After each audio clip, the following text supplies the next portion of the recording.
This hearing of the Committee on Oversight and Accountability will come to order.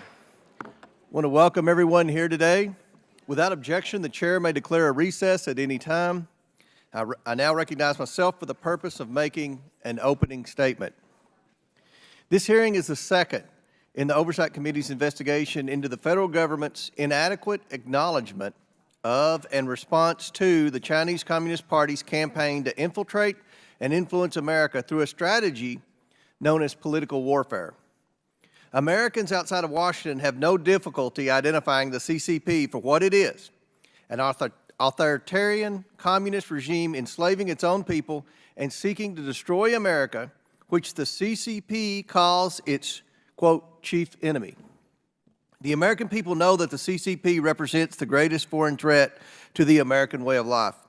According to the latest Pew Research poll, 81% of U.S. adults see China unfavorably. This spring, Gallup reported that Americans see China as our country's top foe.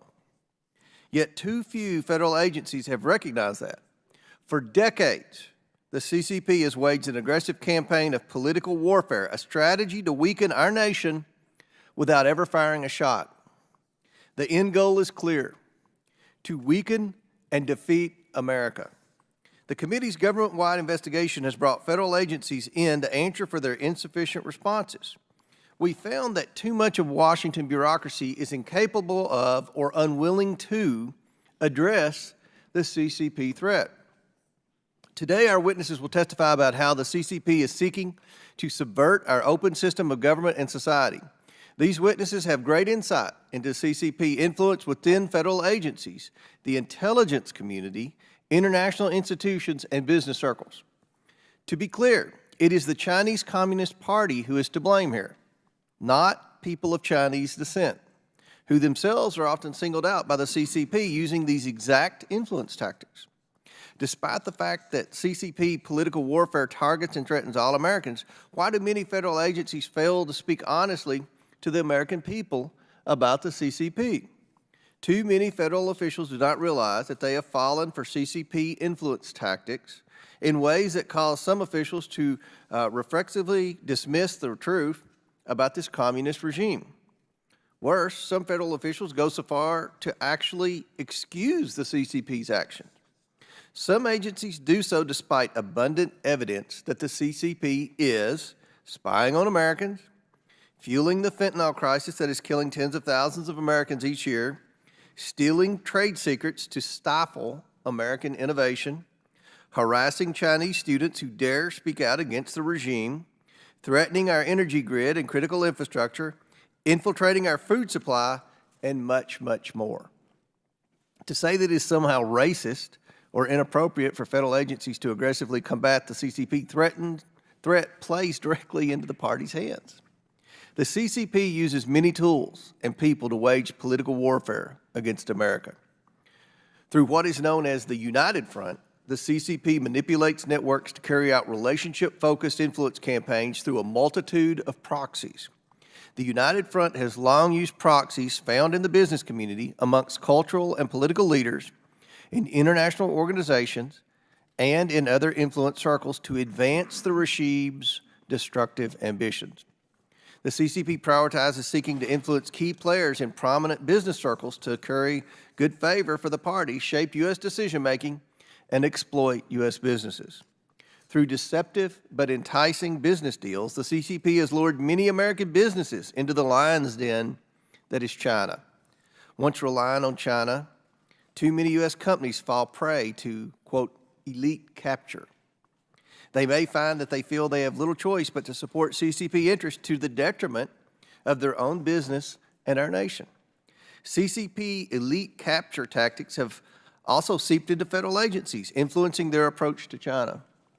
Many federal officials, especially in the military and intelligence community, fell for the false CCP narrative of the so-called, quote, peaceful rise of China, and have yet to acknowledge their dereliction of duty. For too long, the courageous few who spoke out about the CCP threat were ignored, and some were silenced. Much of the American government seems to have forgotten that its purpose is to promote the interests of Americans.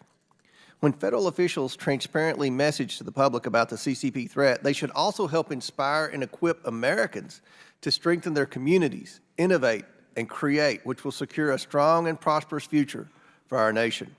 A strong America can resist even the most aggressive communist political warfare.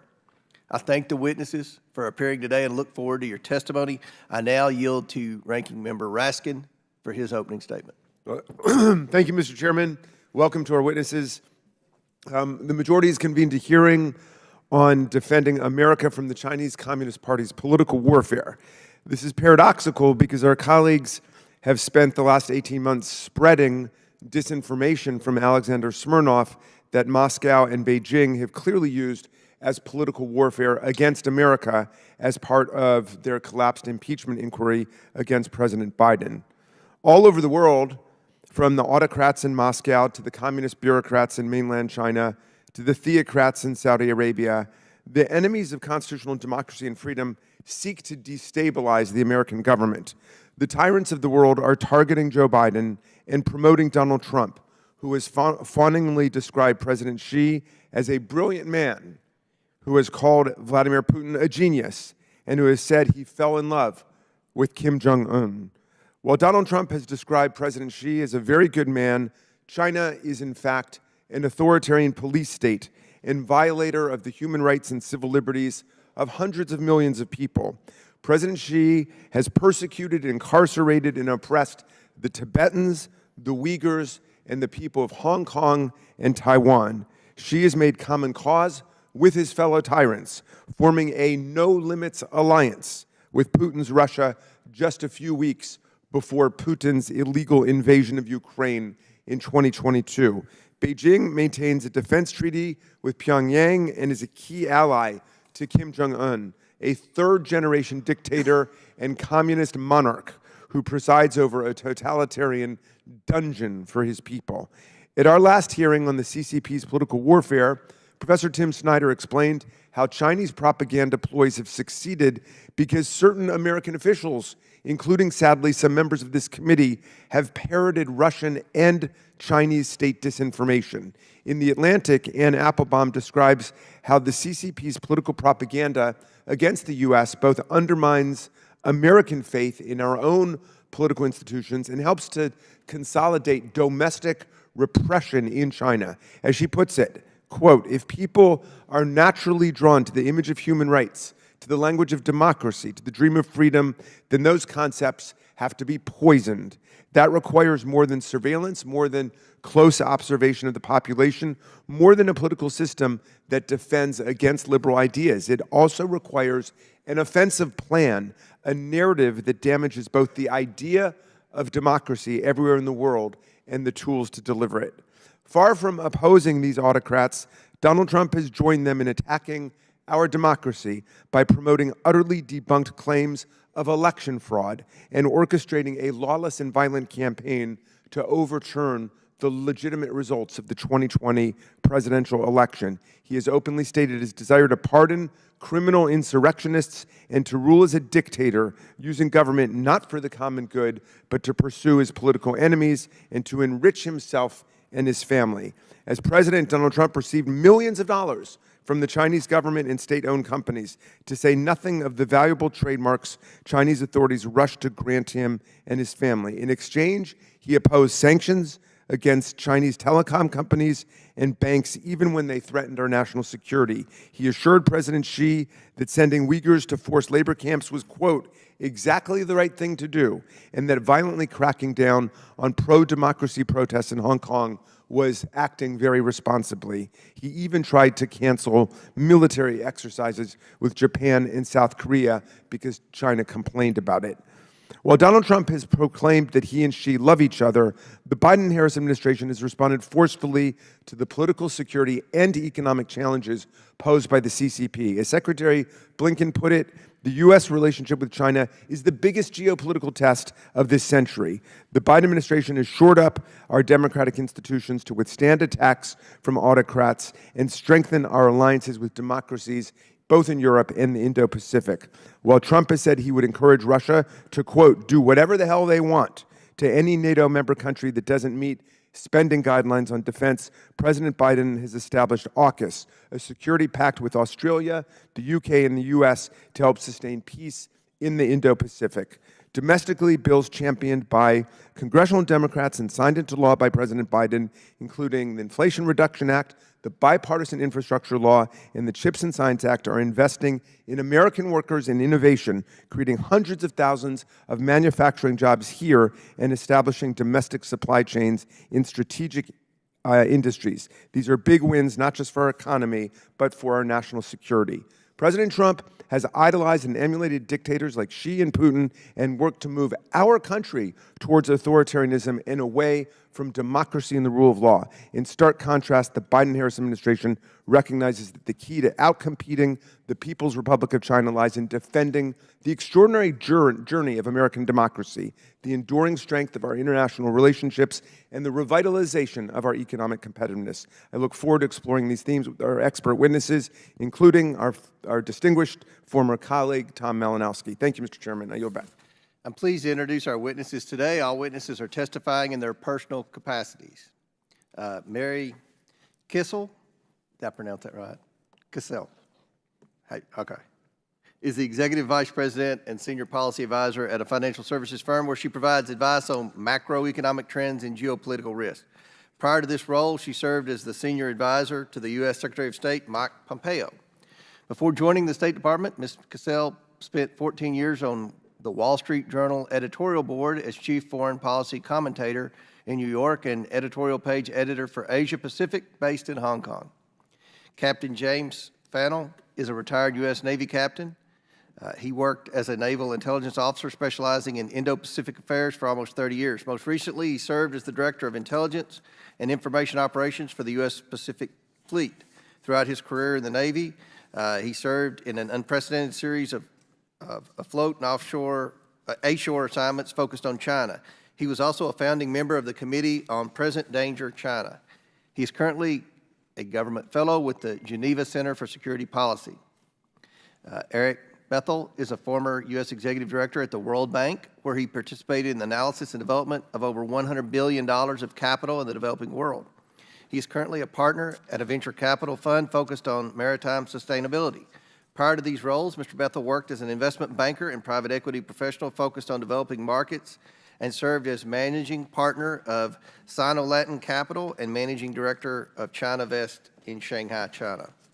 Former Congressman Malinowski served 2 terms in the U.S. House of Representatives on behalf of New Jersey's 7th Congressional District. While in Congress, he was Vice Chairman of the House Foreign Affairs Committee and a member of the Transportation and Infrastructure and Homeland Security Committees.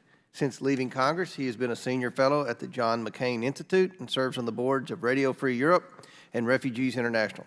Prior to Congress, he served as President Obama's Assistant Secretary of State for Democracy, Human Rights, and Labor, among other roles.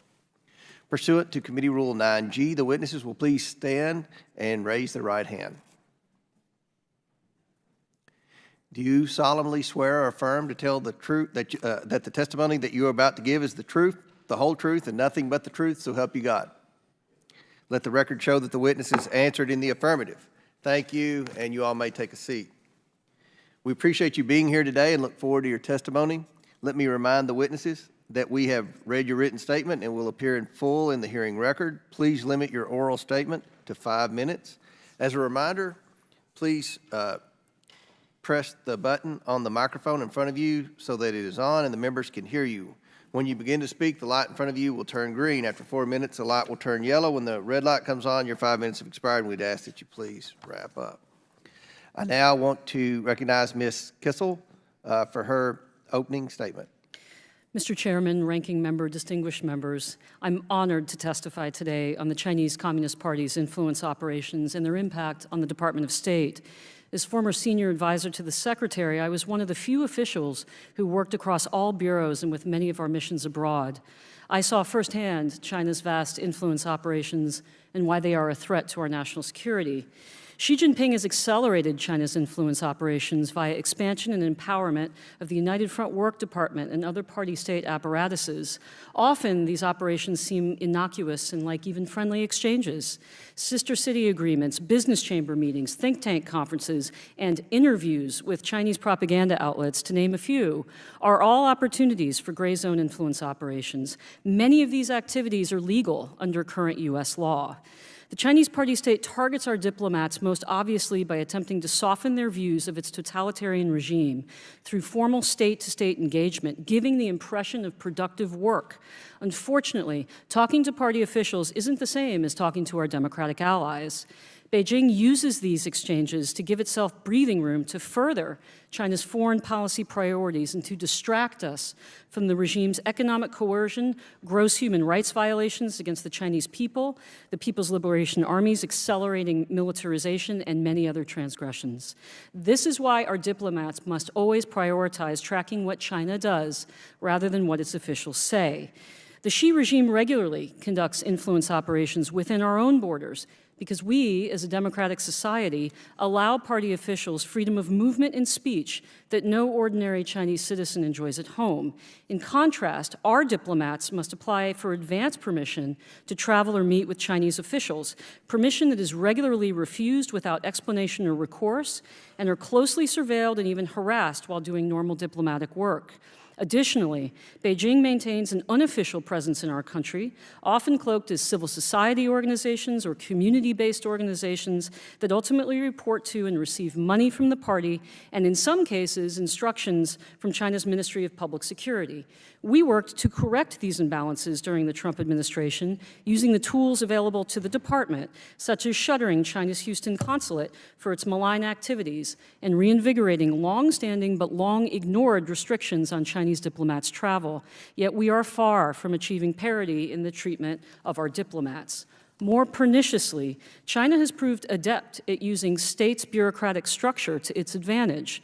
Our diplomats are incentivized to smooth disputes and reticent to issue frank statements that might upset their diplomatic counterparts. Different bureaus also pursue different priorities. As a result, state may provide conflicting messaging to Americans. For example, the department recently encouraged American students to study in China, but at the same time counsels Americans to, quote, reconsider travel to the country because of the risk of wrongful detentions. Educating Americans on gray zone Chinese influence operations is also deeply important for our business community. I serve as a director of 2 publicly traded companies. Few American executives and directors are aware that they, like our diplomats, are prime targets of Chinese influence operations, which aim to identify prominent Americans who may now or in the future be convinced to aid Beijing in some form or fashion. The State Department should be at the forefront of America's efforts to combat CCP influence operations. Our political officers can work with allies to document and curb China's malign activities. The Consular Affairs Bureau can issue clear and complete travel warnings while using new technologies to ensure visa applicants from China are thoroughly vetted for links to China's military, intelligence, or security services. Our public diplomacy teams can proactively refute Chinese party propaganda while promoting our superior free political system. The I.O. Bureau can track and expose Chinese influence ops at the UN and other multinational bodies that receive substantial U.S. financial contributions. Here at home, the department can educate and inform subnational units of our federal system that are heavily targeted by influence operations but lack foreign policy expertise. The Economic and Business Affairs Bureau can issue regular guidance on the risks of operating in China and the benefit of diversifying supply chains. These are just a few ways states should be engaging in this fight. These efforts do not require new resources, but rather a more strategic allocation of our existing assets. In conclusion, I believe this committee's work is vital to the national interests of the United States. I'm grateful for your attention, and I look forward to your questions. Thank you. Thank you very much. I now recognize Captain Fennell for his opening statement. Chair Comer, Ranking Member Raskin, and distinguished members of this committee, thank you for inviting me to testify. China's political warfare poses an existential threat to America, a threat that we've ignored for far too long. My focus today will be on how our government was so easily co-opted and deceived as well as how senior officials ignored valid indications and warning and failed to forcefully alert decision makers. Their failure over decades undermined America's ability to build a national security strategy to defend against the PRC's ongoing political warfare. Through such tactics as elite capture, psychological warfare, deception, disinformation, and propaganda, the Chinese Communist Party misled and enculturated our government as well as other American elites. Out of fear of provoking Beijing, these elites blindly promoted the engagement strategy, which was in effect an appeasement strategy. The result, as a matter of national policy, the U.S. chose both to ignore and abet the PRC's unrestricted warfare against America. In particular, the intelligence community and the Department of Defense were deceived into buying the lie of China's peaceful rise, and thereby failed to fulfill their most basic function in our government. As a result, senior U.S. leaders unilaterally disarmed, psychologically, intellectually, militarily, despite clear evidence that the PRC's rise was anything but peaceful. These leaders failed to understand that since its inception, the Chinese Communist Party has classified America as its main enemy. They chose to ignore Beijing's clearly stated intent to defeat America first through political warfare, that is, through a protracted Maoist political struggle, as well as through the very real threat of kinetic warfare. While there were some in the government who did their job and gave warning, in general, those officers were silenced. And in a world of dangerous groupthink, these officers were ridiculed, smeared, threatened, and censored. For them, their integrity and accuracy became a career death sentence.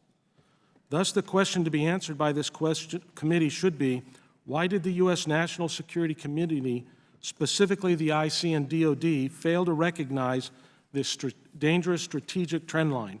Why did they fail to give adequate warning so our government could adopt policies to stop the PRC's malignant rise? Just as has been done before, Congress must compel the IC and DoD to explain this failure. The most important steps must be to understand how it happened, and as such, Congress must demand accountability.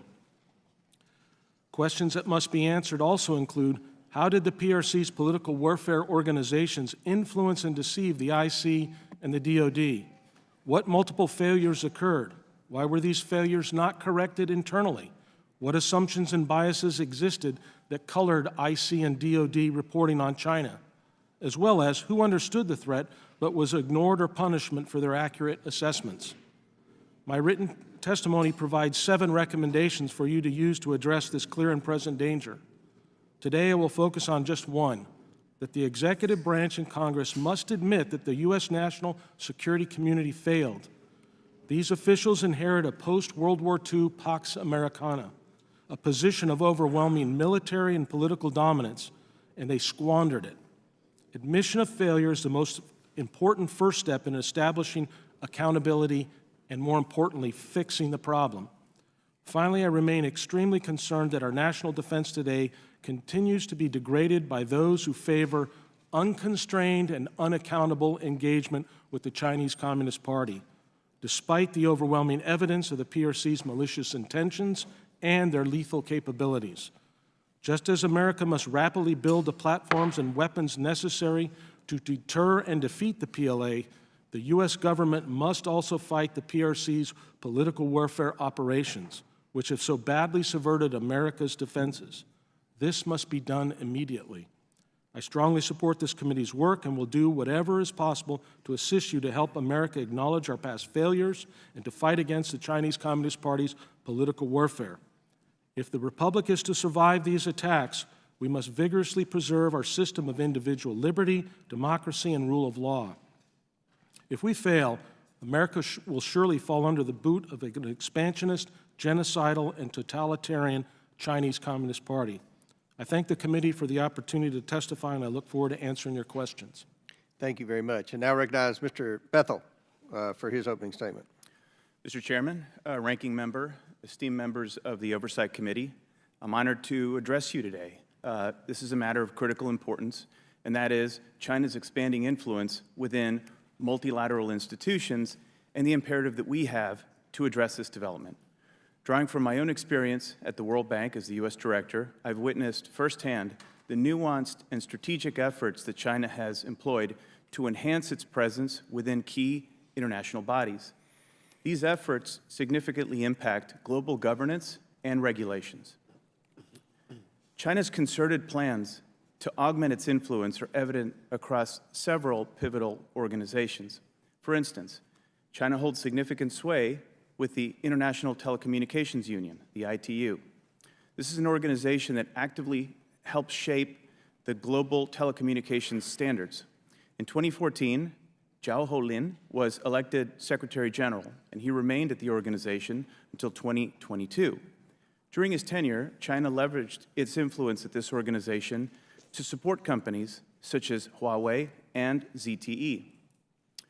Meanwhile, at the United Nations Industrial Development Organization, UNIDO, they exemplify China's strategic alignment of multilateral initiatives with their domestic agenda. UNIDO was initially established to promote the industrialization of the developing world. In 2013, Chinese Communist Party member Li Yong became executive director, and during his 8-year term, China seamlessly integrated UNIDO with the Belt and Road Initiative, otherwise known as the BRI. The UNIDO endorsement not only enhanced China's credibility, but it also extended their economic and strategic reach globally, leveraging other multilateral platforms to further their national interests. The CCP's involvement in the International Civil Aviation Organization has also been concerning, particularly regarding the establishment of air navigation and safety standards. Liu Fang led the organization from 2015 to 2021. During her tenure, the ICAO came under fire for denying Taiwan access to participation in crisis coordination efforts during COVID, and then attempting to silence criticism on Twitter. China's ascendancy extends far beyond these examples. I don't have enough time to go through them. Its influence permeates other critical multilateral bodies, including the 15 principal agencies of the United Nations, where Chinese deputies hold influential positions. The implications of China's influence within these institutions are profound. They extend beyond mere representation to shaping global engagement, rules, regulations, and standards. China's involvement in the ITU, for instance, impacts global telecommunication standards, with significant ramifications for technology and innovation worldwide. Similarly, its influence at UNIDO and other international bodies reflects its efforts to align multilateral initiatives with China's foreign policy agendas, such as the Belt and Road. As China continues to assert its influence in multilateral institutions, it's imperative for the international community, including the United States, to respond effectively. Failure to address this issue could result in a significant shift in global governance dynamics. And this is going to have far-reaching effects for international cooperation, the rules-based order, and the promotion of democratic values. During my tenure at the World Bank, I observed firsthand the critical importance of maintaining the integrity and impartiality of multilateral institutions. Ensuring that these organizations serve the collective interests of the international community is paramount. We should develop a comprehensive strategy to safeguard these institutions from undue influence and ensure that they remain effective in promoting global development and stability. In conclusion, I urge the committee to recognize the urgency of addressing China's expanding influence within multilateral institutions. It's essential to develop a comprehensive strategy to safeguard the integrity, the impartiality, and the effectiveness of these organizations, so that we can ensure that they serve the collective interests of the international community. Thank you for your attention to this pressing matter. Thank you very much. I now recognize Congressman Malinowski for his opening statement. Thank you, Mr. Chairman. Mr. Raskin, it's great to be back with you. As we focus on America's vulnerabilities today, I'd like us to remember our strengths. America has the strongest economy in the world. China is struggling. We have allies. China has none. We're a democracy with ideas that people everywhere find attractive. China is the opposite. Everyone wants to come to America. No one wants to emigrate to China. In fact, they are losing their best and brightest people to us. All that said, a CCP-led China does pose a growing political, military, and economic threat to the United States, and CCP political warfare in America is part of that picture. But it's essential to remember what China is trying to accomplish, the ends as well as the means, which are to amplify our divisions and to create political paralysis so that we squander our strengths so that our government cannot act to meet our challenges. So how do we beat that? First, I believe that the Trump administration deserves credit for beginning to change the old paradigm of U.S.-China relations. The Biden administration rightly continued what its predecessor started, including its trade measures. But Biden added far more effective restrictions to deny China access to critical technologies, and unlike Trump, he got our European allies to join us. This kind of unity is precisely what we need to win and what CCP political warfare aims to prevent. If we want to win, we need to invest in our own industrial base, bring high-tech manufacturing back to America, and make sure that we, not China, dominate the clean energy technologies of the future. Again, exactly what the Biden administration is doing, thanks to the infrastructure bill, the CHIPS Act, and the clean energy and science investments in the Inflation Reduction Act. Please remember this: the Chinese government explicitly opposed the CHIPS Act. It is currently suing the United States and the World Trade Organization to stop the IRA's electrical vehicle subsidies. That's how they are trying to weaken America, and it tells us all we need to know about how to strengthen America. If we want to win, we have to strengthen our security alliances. And here again, Biden has succeeded through the AUKUS partnership by defending the Philippines and the South China Sea, by bringing Japan and South Korea closer together. Remember that President Trump threatened to pull our troops out of Japan and South Korea, which would have realized the wildest fantasies of CCP strategists seeking to displace U.S. power in Asia. And President Biden has also been right to heed the advice of our friends in Taiwan by helping Ukraine. The CCP wants Putin to win in Ukraine. It was obviously happy to see the National Security Supplemental with its funding for both Taiwan and Ukraine held up for so many months. Passing that bill was another defeat for CCP political warfare. And finally, if we want to win, we have to stand up consistently for our values and for American institutions. I believe the Biden administration has done that too. And while the Trump administration sometimes tried and deserves credit for it, it was repeatedly undercut by Trump personally.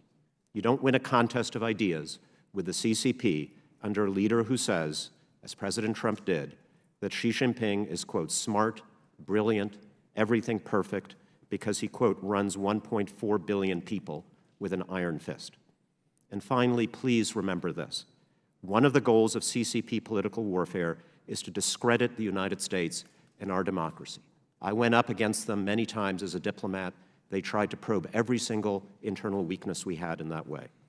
We're not going to rebut CCP propaganda about us if we have leaders in our own country who say that America's elections are rigged, that our free press is the enemy of the people, that our independent judiciary is corrupt, that we have political prisoners in America, that it is America's fault that Russia invaded Ukraine, and so on and so on. If you're a CCP propagandist trying to disparage America and you hear stuff like that, you don't have to invent your own material anymore. All you have to do is retweet the Americans who say it. Now, there's a lot that Democrats and Republicans can do together to combat CCP political warfare inside our country. I agree with much of the picture that you painted, Mr. Chairman. There's bipartisan legislation in this Congress and previous Congresses that should be taken up that I hope we have a chance to talk about today to deal with some of those specific concerns. But above all, I hope we'll keep in mind what China wants us to do to ourselves, to stop believing and investing in our country and to stop leading the world. And then we should do the exact opposite. Thank you, and I look forward to your questions. Thank you. Votes have just been called. There are just 2 votes, and the Speaker's office has sent out a notice that they're not going to hold these votes open as long as they have been. So we're going to recess for approximately, until approximately 10 minutes.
Mr. Gosar's ready when you are. Okay.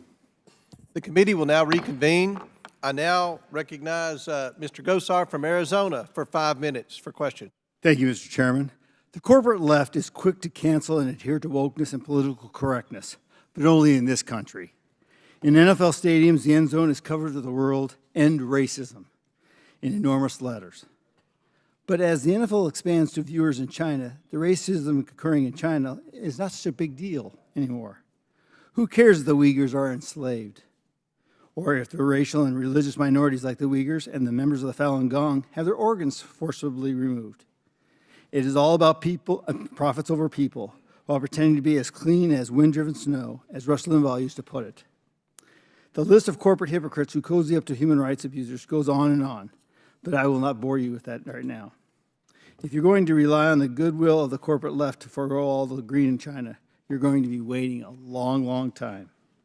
But there is a very simple solution. Ending the fiat currency system is simply too enticing for these companies to not do business in a country whose currency is a pittance compared to the dollar. Author Louis Lehnerman called being the country with the reserve currency, quote, a curse, because that is exactly what it is. Consumers in foreign countries simply cannot afford goods priced in the American dollar. So bye-bye manufacturing, and say hello to America's biggest new import, debt.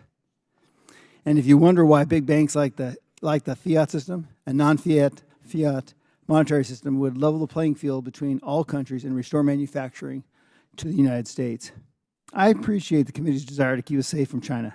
However, in all honesty, I'm much more afraid of the United States government. Just look at January 6th. Over 1,450 mostly peaceful protesters have been charged with crimes. The FBI can't help but brag. The government wanted to put Julian Assange behind bars for 175 years for daring to expose government misconduct and the true nature of the United States military involvement in Iraq and Afghanistan, which was not pretty to say the least. The DOJ is attempting to send and has sent a number of peaceful pro-life protesters to jail for years, simply for voicing their beliefs that abortion is murder. Steve Bannon, Mark Meadows, John Eastman, Jeff Clark are just 4 of the names targeted by the DOJ due to the crime of supporting Trump. The list of people and entities prosecuted by the DOJ, including obviously the former president, is also one that goes on, but I will not bore you again.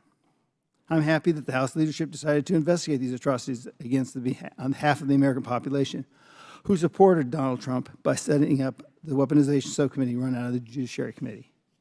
And while not dismissing China as a threat, I reiterate, I'm much more concerned about our own government's desire to imprison those who disagree with them and their actions to render the First Amendment a meaningless paper memento than I am with a country suffering from a self-imposed demographic catastrophe caused by forced abortions and the one-child policy.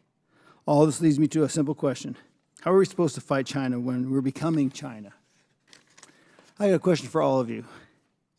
In the Twitter files, we learned the FBI pressured Twitter to remove posts from the Hunter Biden laptop information on election fraud and COVID-19 and suspend Donald Trump's Twitter account. Has the CCP engaged in similar censoring activities, Ms. Kissel?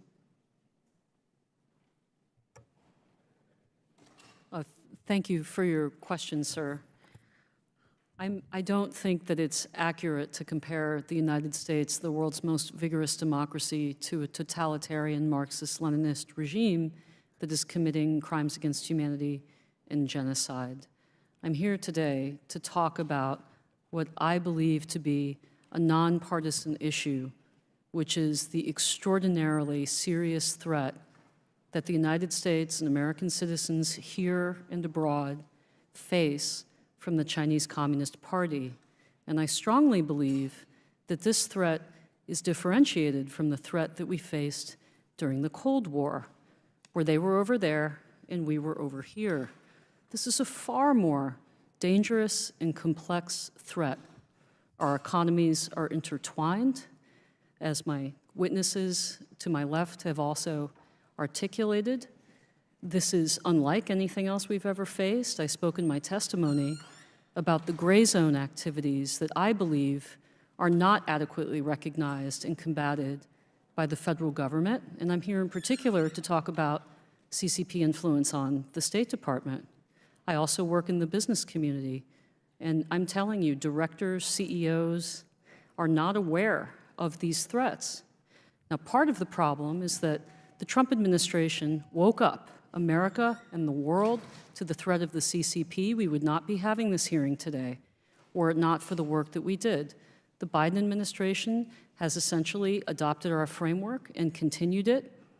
I'm grateful for that, but there's far more to do, and we don't have a lot of time. Thank you very much. I yield back. Thank you. Chair now recognizes Mr. Lynch from Massachusetts. Thank you, Mr. Chairman. First of all, I want to thank the witnesses for your willingness to help the committee with its work. Appreciate that. Mr. Malinowski, one of the most common weapons that authoritarian regimes employ when attacking democratic governments around the world is to undermine the very electoral process, the democratic electoral process, by claiming that elections were either rigged or stolen, and that's in order to discourage democratic participation, number one, but also to undermine the government that is elected through that process. And that's happening around the world and largely being conducted by both China and Russia. In this country, back in 2022, after the election, former President Trump and his personal attorney, Rudy Giuliani, Kenneth Chesebro, Mr. Eastman, and others challenged the results of the 2020 presidential election in this country. They did so in 62 cases in 9 states. They lost all of them. Every single case was either dismissed or dismissed because there were no facts to support the claim, or they were dismissed after the merits were heard. All those attorneys have been disciplined in some fashion, either that or indicted or disbarred, and or are currently appealing their convictions. Does not the now, meanwhile, candidate Trump continues to say that, despite losing those 62 cases, continues to say that the elections in the United States were stolen and seeks to undermine, and some of the members on this committee do the same thing, seek to undermine the democratic process in this country. Doesn't this have the same effect isn't this in harmony with the Chinese program and the Russian program to undermine the credibility and integrity of our elections in this country? It's definitely in harmony. One of the central goals of CCP propaganda, and it's true of the Russians and the Iranians and most of our adversaries, is to convince people around the world that the United States is not, in fact, the democracy that we claim it is. Or even to convince people that democracy itself, the idea of democracy, is a spent force. When I was an Assistant Secretary of State for Human Rights and Democracy, arguing with the Chinese government, that this is the argument that they tried to make, not very successfully, and certainly it's a major feature of their propaganda around the world. As I noted in my testimony, it does not help us when American leaders echo exactly the same argument when they say that America has political prisoners, American elections are rigged, American institutions are corrupt. Now, Republicans and Democrats, we've always disagreed about policy, and that's fine, that's good. But at least in most of my life, we were united in defending America, in saying that our country has the best institutions, the finest system of government in the world. I think blaming America first is no way to win an argument with the Chinese Communist Party. Thank you. I just want to add, the U.S. President, former President Donald Trump praised Chinese President Xi Jinping after the ruling Communist Party announced that it was eliminating the 2-term limit for the presidency, paving the way for Xi to serve indefinitely, according to audio aired by CNN. And this is a quote from former President Trump. He's now president for life, and he's great. And look, he was able to do that. I think it's great. Maybe we'll have to try to give that a shot someday, meaning electing a leader for life rather than subject to periodic election. Trump went on to praise Xi as a great gentleman and added he's the most powerful Chinese president in 100 years, and said Xi had treated him tremendously well during his visit in November. What does this do about our ability to hold Xi responsible for his oppression and conducting full spectrum surveillance over the Chinese people? Right. So look, at the time former President Trump said those things, other members of his administration, including Secretary Pompeo, were trying to do the right thing. They were standing up to Chinese human rights abuses. But the president of the country is the boss. And when the president says things like that to Xi or about Xi, it undercuts everybody else who's working for him to try to advance American values of freedom and democracy. And besides, it's just kind of bizarre and embarrassing. It sounded like he was envious of Xi Jinping, and that's no place for an American leader to be. Thank you, Mr. Chairman. I yield back. Chair recognizes Mr. Palmer from Alabama for 5 minutes. Thank you, Mr. Chairman. Just a point of clarification before I begin. Is this a hearing about China, or is it about Donald It's Trump? a hearing about China, and we have passed along a number for Trump derangement syndrome to our colleagues. So apparently they haven't started taking classes yet, but it is about China, a very important issue, and the government's failure to respond to the CCP threat. Well, reclaiming my time, I think that China is a serious enough threat that we need to focus on China, and I will encourage my colleagues to do that. I have watched as China has become the dominant influence, at least economically, and through their debt diplomacy in our own backyard in the Western Hemisphere, and we've done little to nothing to address it. I think we put ourselves in a very bad position, Ms. Kissel, in that we've allowed China to become the dominant economic force. I think in November, Xi Jinping will be in Peru to cut the ribbon on a major seaport that is built and designed to compete with our West Coast seaports. They're planning to build a major railroad. How would you respond to the fact that we have been rather absent in our own region? Thank you for your question, Congressman, and thank you, Mr. Chair. I agree this is a serious threat, and I'd like to focus on it. It also, I don't believe, should be a partisan issue at all, as the former Congressman intimated. This is a threat to all Americans, Republican, Democrat, or otherwise. The good news is that the Trump administration, as I said previously, woke up America and the world to the threat, and we started to take actions across a number of fronts. President Trump, of course, was the first one to identify the fact that China was cheating on trade, that they were violating our intellectual property, and we took action on that. Under Secretary Pompeo, who I worked for at the State Department, we declared crimes against humanity and genocide, that China was committing these actions against the Uyghurs, the Hui, and other people. We did a number of other important initiatives. We went around the world and we convinced many, many nations to get rid of Huawei from their telecommunications networks. We worked to probe what was going on at the WHO and what happened with COVID, which we now know came from a lab in Wuhan. And like if I may the US interrupt, government.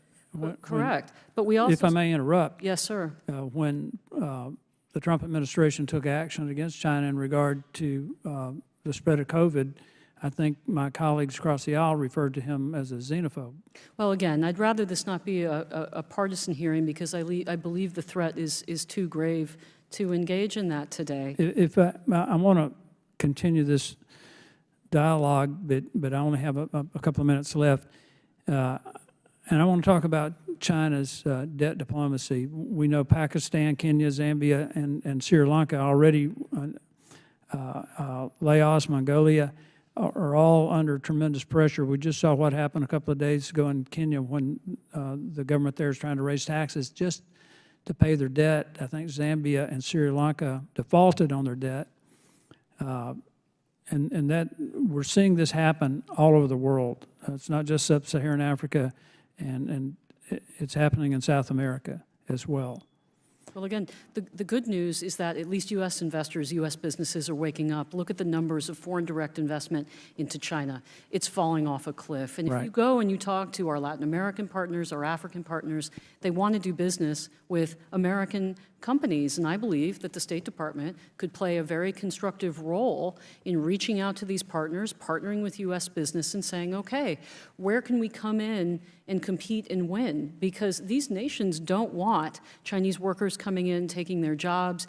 They don't want dirty money floating around their economy and their system further corrupted. They want to do business with us. So there's a lot of room here for the U.S. State Department to play a positive role. My fear, Congressman, is that we don't have the time that we had during the Cold War. We had decades to argue amongst ourselves, Republicans and Democrats, about the best way, right, to combat the Soviet threat. I don't believe that we have that time with Communist China today, and that's, again, why I'm so glad that Congress is taking this threat seriously and having these hearings. We need to talk about it. We need to talk about their military buildup in particular. There are experts on this panel. I've only got a few seconds. I think we also need to talk about how complicit we've been in helping build out their Navy and other military assets, how we have been lackadaisical in protecting our intellectual property, and just have not taken seriously the China threat. And again, Mr. Chairman, I think we need to take a long, hard look at what's happening in our own hemisphere, and that's something that I'm working on as a Western Hemisphere alliance, because China, contrary to what some of my colleagues think about other issues, China is the existential threat, and I think businesses are waking up to that.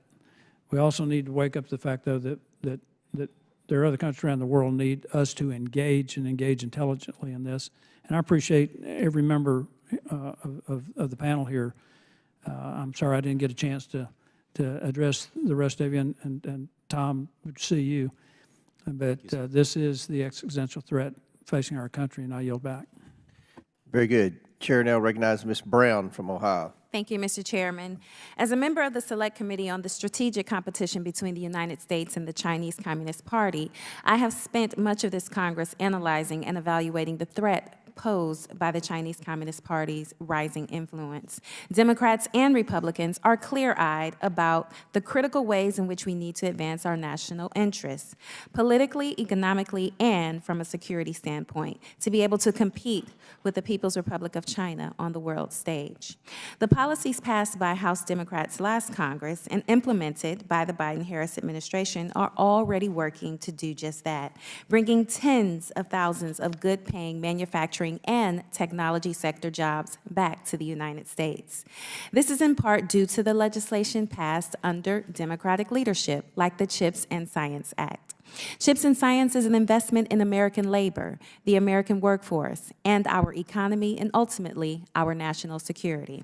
In just one specific instance, American semiconductor jobs are growing rapidly following decades of decline. This is because the CHIPS Act makes a $50 billion investment in the American semiconductor industry and creates an unprecedented tax credit for investments. And that's only the start.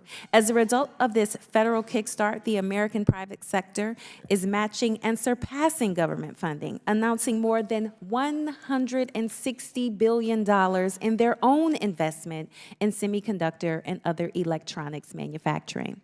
Welcome back, Mr. Malinowski.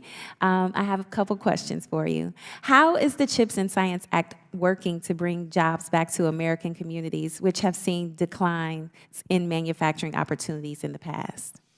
Well, thank you. Thank you, Ms. Brown. I think you put it very, very well. I mean, we are reinvesting in America. We're reinvesting in American manufacturing. When I was first running for Congress, most people thought we would never become the manufacturing country that we used to be, and we are becoming that country again. This is obviously good for American workers. It's good for our economy, but in the context of this hearing, we have to consider how much it helps us in the strategic competition with China. And keep in mind, in addition to the CHIPS Act, which is investing in semiconductor manufacturing in the United States, the Biden administration has imposed devastatingly tough restrictions on the export of microchip technology to China. not just from the United States, but enlisting countries like Japan and the Netherlands, which are the main manufacturers of the machines that make high-end microchips, semiconductors. And between the positive investments and the sanctions, if you will, the United States is racing ahead and China is falling behind. As I mentioned in my opening testimony, China explicitly, the Chinese government explicitly opposed passage of the CHIPS Act by the U.S. Congress for all of those reasons. They understand what their national interests are, and I think there are lessons for us in that about how we should invest in our country in the future. Thank you. No, thank you. So it's like you were in my mind. In addition to the investments in semiconductors that the President Biden has also made in directing that increase on tariffs, which you kind of touched on semiconductors and certain imports like EVs, electric vehicles, steel and aluminum, and medical supplies. Can you elaborate a little bit more on how these tariffs benefit American manufacturers, our economy, and strengthen our national security? Yeah, so like on EVs, for example, I always think about this. Sure, it's an environmental issue, but it's an economic security issue. This is the industry of the future. People around the world are going to want to electrify transportation. And the question is, does America dominate that industry or does China dominate that industry?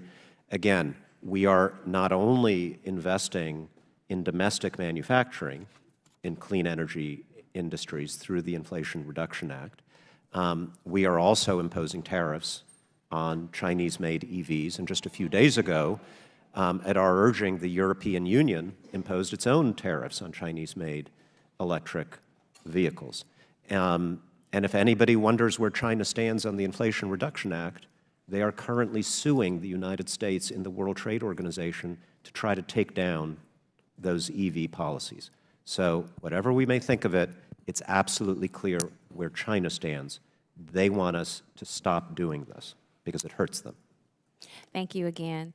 These strategic tariffs directed by the President are helping to combat the unfair trade practices of the Chinese Communist Party. They are a win for American workers and manufacturers, bringing even more jobs, opportunities, and security back to the United States.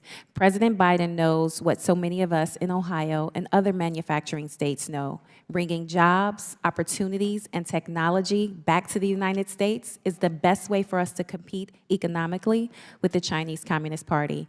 In doing so, we are supporting manufacturers, large and small, lifting communities out of poverty, and strengthening our national security. Thank you, Mr. Chairman.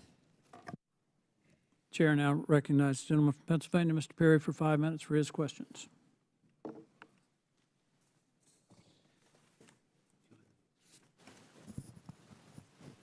Thank you, Mr. Chairman. Mr. Bethel, can you give me a brief rundown, if you can, kind of keep it brief because I think we could have a long conversation about it, about how the PRC uses its power to infiltrate our financial systems to its advantage and to our disadvantage. And I want to have a broader discussion with the rest of the panel about that. Where to begin? Yeah. First of all, let's understand, let's provide context and understand what we're dealing with. What we're dealing with is we have a free and open system, and our financial managers, hedge fund managers, Wall Street professionals have an obligation. And their obligation is to provide a rate of return to their pensioners. They have a fiduciary and a moral obligation. So the challenge that we have is to tell them you can't invest in China, because they'll say, well, don't blame the player, blame the game. My job is to create a rate of return. Now, what I find very ironic about the situation is that those same players that are quadrupling down on ESG are also quadrupling down on China. Every letter in that acronym stands for something. E stands for the environment. Having lived in China 10 years, I can assure you that I may have lost years of my life just breathing the air, right? S stands for social. And clearly what's happening in Tibet, in Xinjiang, in other places don't reflect a positive social outcome for the Chinese people. And G stands for governance. You may ask yourself, how do there exist private companies in China when the government can strip you of your CEO and disappear your senior leadership? So what what I don't understand is how you can be for ESG and at the same time for China. I've been arguing this case for years, but we now find ourselves in a situation where many of these financial managers have lost money to the tune of $2–3 trillion over the last several years. One company alone, an American company, NVIDIA, I was going to say thank you to Ms. Brown, but she left, but NVIDIA has a higher market capitalization than the entire stock market of China, and that's happened over 2 years. So the word of caution is to our financial community is be aware of what you're dealing with. And I find it also objectionable that Chinese companies listed in the United States don't file proper PCAOB accounting standards. How is that possible? So how is that possible? And I suspect if I talk to each one of you, including my former colleague here, all with the best of intention, you know, to counteract the Belt and Road Initiative, we need to use things like the International Development Finance Corporation. We need to compete against China where they're competing. It costs the American people more money. But what you just described, the unequal playing field, where American companies must comply, Chinese companies don't have to, they're advantaged, and the answer is the taxpayers got to pay more, where if we just shut off we're funding our own demise. We're funding our own demise. Ms. Kissel, I'm sure you have plenty of examples. Captain, I don't know if that's your wheelhouse, no pun intended, but I'd love to hear your thoughts on that, because I feel like there's an answer right in front of us, which is relatively inexpensive from an output, right? It's going to cost everybody something, right, if you're not getting cheap Chinese goods. But we're going to take the cheap Chinese goods while allowing them to abuse our system, and which they literally finance their operation, that we're asking our American taxpayers to then finance the opposition, which is ridiculous. Well, I think Eric hit on an important concept that could be applied across agencies, and that's the concept of transparency. And as you say, fair and equal treatment. We shouldn't give China special advantages, because Communist China, it's a party state. We don't use that terminology, but we should. It doesn't function like our economy. It's a criminal state, is what it is. Every economic activity accrues to the party's benefit, and the party's goal is to upend our way of life and to dominate and change our way of life. I believe that these listing standards should be changed. I believe that the State Department should issue very clear guidance on the risks of traveling and doing business with China. It's very confusing. I get a lot of questions from clients about this, saying, well, should I go? Should I continue to invest? What are the risks? We should explain that very clearly. I think transparency goes a long way, and I also think, frankly, that it's unconscionable that you have federal employees, pension funds, going to companies that uphold the party state, that is committed to destroy us. That's insane. So who has the sole power? Who, if anybody, I know, Mr. Chairman, I'll conclude here. Who has the sole power to even the playing field? We're not saying, what I'm saying is that there should be reciprocity. If it's good for them, it's good for us. If they allow it, we'll allow it. But if they won't allow it, we won't allow it. Who has the sole authority? Here's the challenge. There's not a single answer to your question. It's a very complex and complicated threat. The SEC has to deal with it. Commerce has to deal with it. The National Security Council, State Department, all arms of the federal government have to deal with it, but also state governments have to deal with it, because the CCP is conducting influence operations and softening up our local and Allow them to not follow the rules. Allowing them to not follow the rules. All those agencies have to change that? This has to be an all-of-government effort, Thank you, in my ma'am. opinion. The gentleman's time has expired. The chair recognizes the gentlewoman, Ms. Norton, for 5 minutes for question. Thank you, Mr. Chair. This is a question from Mr. Marinowski. The Biden-Harris administration is investing in domestic technology and domestic manufacturing because they are key components to strengthen our economy, create good jobs, protect our national security, and compete with the People's Republic of China. These investments mean that more components of our computers and cars, as well as critical nano and biotechnology, are being developed and manufactured here in the United States. By strengthening American supply chains, we prevent over-reliance on China for essential goods. As we have learned from COVID-19 pandemic, supply chain diversification is crucially important, not just for our economy, but to ensure Americans have food, medical supplies, and other essentials during times of global crisis. Mr. Malinowski, how specifically will increasing domestic manufacturing of semiconductors and other technology strengthen national security? Thank you. I will repeat myself as often as necessary on this point, Congresswoman Norton. Bringing advanced manufacturing away from China to the United States and to our allies is absolutely essential to our national security, in part because these advanced technologies are critical to China's military development and for many, many other reasons. We are doing that in ways that are, I think, very surprising to the Chinese Communist Party. One reason why Xi Jinping expressed confidence when he launched on his current path several years ago was that he believed the United States was in decline, both politically and economically. He did not believe that we would come together as we have to invest in our infrastructure, to invest in critical technologies and advanced manufacturing. And so politically, from the standpoint of our morale and his morale, it's also very important that we're doing this. I want to quickly also just associate myself with my colleagues on the panel in their answers to Mr. Perry.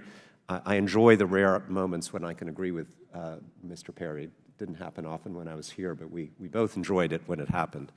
I agree with their analysis. I agree with their recommendations. I think the only way in which I would part a little bit is that I just think the United States of America is doing better across the board right now on all these fronts. I don't think we're on the verge of somehow being defeated or overrun by China. Foreign direct investment in China, as a result of policies that were begun in the Trump administration, continued under Biden, declined by 82% in just the last year. Think about that, 82%. They are reeling because we are finally waking up to the threat and doing things that are effective on a bipartisan basis. And my plea to you is don't stop doing those things. Since 2021, the Biden-Harris administration has created hundreds of thousands of new manufacturing jobs in the United States through the CHIPS and Science Act. The Biden-Harris administration is making significant investments in domestic manufacturing of batteries and electric vehicle components, which simultaneously reduces dependence on the PRC and helps reduce dependence on fossil fuels by making electric vehicles more accessible to Americans when they make a choice about what type of car to buy. Through the Inflation Reduction Act and the Bipartisan Infrastructure Law, every congressional district in America is benefiting from federal funding for sustainable battery manufacturing. Mr. Malinowski, how are these investments key to competing with the People's Republic of China? Well, I have 2 seconds, so I'll just say that the People's Republic of China, their government, opposed us making every single one of those investments because they understand that they're good for America and bad for their designs on America. China controls over 80% of certain segments of the EV battery supply chain. Investing in the domestic battery supply chain and building a sufficient domestic industrial base is within is a win-win. The Biden-Harris administration is enhancing our resiliency, strengthening our national security, and creating jobs. I yield back, Mr. Chairman. Chair now recognizes Dr. Fox from North Carolina. Thank you, Mr. Chairman. I thank our witnesses for being here today. Nice to see you, Tom. We know that the Chinese Communist Party seeks to influence and undermine the U.S. economy in countless ways, and I appreciate what you all have said. This is felt in nearly all industries, including our domestic textile industry, which is being flooded with fraudulent products that undercut U.S. manufacturers, its workforce, and the legitimate players in the market. To stop the CCP's shameful use of forced labor in the Xinjiang region, Congress passed the Uyghur Forced Labor Prevention Act in 2021. This law is designed to prevent goods manufactured in the Xinjiang region from entering the U.S. because they're presumed to be made with forced labor. Since 2021, Mr. Bethel, are you aware that the CCP continues to use forced labor to exploit its own people and undermine the U.S. economy, especially the textile industry? Yes? Yes, okay, good. Make it easy for you. Yeah, Mr. Farrell. Yes, ma'am. Everything that I see in the reporting suggests that that's still going on. Ms. Kissel. Yes, and we shouldn't forget this is a totalitarian regime. None of the citizens, the ordinary Chinese people, enjoy the rights and freedoms. So while we recognize the crimes against humanity and genocide in Xinjiang, we should also recognize that the people of Hong Kong, Macau, and the rest of mainland China also suffer under the jackboot of the Chinese Communist Party. Yes. We've heard that many Chinese companies exploit the de minimis tariff exemption to avoid tariffs, inspections, and continue importing goods from the Xinjiang region that are prohibited under the Uyghur Forced Labor Prevention Act. Mr. Bethel, can you speak to how this exemption is being exploited by the CCP? Sure. Before I do, let's contextualize what we're dealing with. China has ethnic minorities. They're called the Uyghurs, okay? And China has taken these ethnic minorities and put them in concentration camps. How are we allowing this? And how is the world not waking up to this? This is atrocious. Anyway, to answer your point, it's very easy for Chinese companies to circumvent the anti-dumping and forced labor bill by simply going to other countries. So, in other words, if China can export goods and materials to, say, Mexico or a CAFTA country and Mexico can assemble them, they can get them into the U.S. through NAFTA. So I think we should be very aware of not just the end destination, the ultimate origin of where the goods came from. Well, I want to stick with this issue for just a moment. It's estimated that half the de minimis shipments entering this country are textile or apparel products. This severely hurts the U.S. textile and apparel industry because it does not abide by the established trade rules, and many of the de minimis shipments, as confirmed by Customs and Border Protection's testing, and as you alluded to, contain cotton from that region. What can be done to close this de minimis loophole that harms U.S. industry and perpetuates human rights abuses? Mr. Bethel. Well, I think galvanizing a whole-of-government approach is a great first step. I think one of the things that we're missing here is that China views warfare as a multi-dimensional attack against the United States, where we view warfare purely in the kinetic realm. So I saw that Jim had this book here called Unrestricted Warfare, which was written by 2 PLA colonels, in which they claim that you can attack the United States diplomatically through science and culture and education, science and technology, data, space, trade, and it's all interconnected. So I think taking a whole-of-government approach and understanding that this can't be solved by one agency, but rather by many agencies, I think that's probably the smart approach. Thank you. And Captain Farrell, to build on what Mr. Bethel was saying, how can we get our military and intelligence community to recognize that it's underestimated the CCP and what's being done in these very disparate ways of undermining our country? Well, we need to, as Eric said, we need to recognize that China is using comprehensive national power, as they define it, to attack the United States across this whole of government, as we call it, process. And in terms of the military domain and the IC, as I said in my opening statement, we need to have a recognition of past failure to truly understand the intentions of the Chinese Communist Party to displace the United States as the world superpower. And until we do that, we're not going to be able to move forward. And so we need to have something like we had in the 70s with the Church Committee or the Pike Committee. We need to have a committee hearing that really goes into the IC and the DOD to understand how it's possible, for instance, in the space of from 2005, the United States Navy had a 76-ship advantage over the Chinese Navy, and today it's 39 ships in favor of the Chinese. That's 115 ship swing in a 20-year period, and yet we sat here dumbfounded and didn't do anything about it. And while we have moved some manufacturing back to the United States, China today has 13 major naval shipyards. The United States has 7. Just one of China's is greater than all 7 of ours. We have some serious problems ahead of us. Thank you, Mr. Chairman. I yield back. Lady yields back. Chair recognizes Ms. Lee from Pennsylvania. Thank you, Mr. Chair. You know, this really should be a bipartisan hearing, but I'm afraid that my Republican colleagues are so focused on getting their fear-mongering sound bites that they've lost the plot a bit.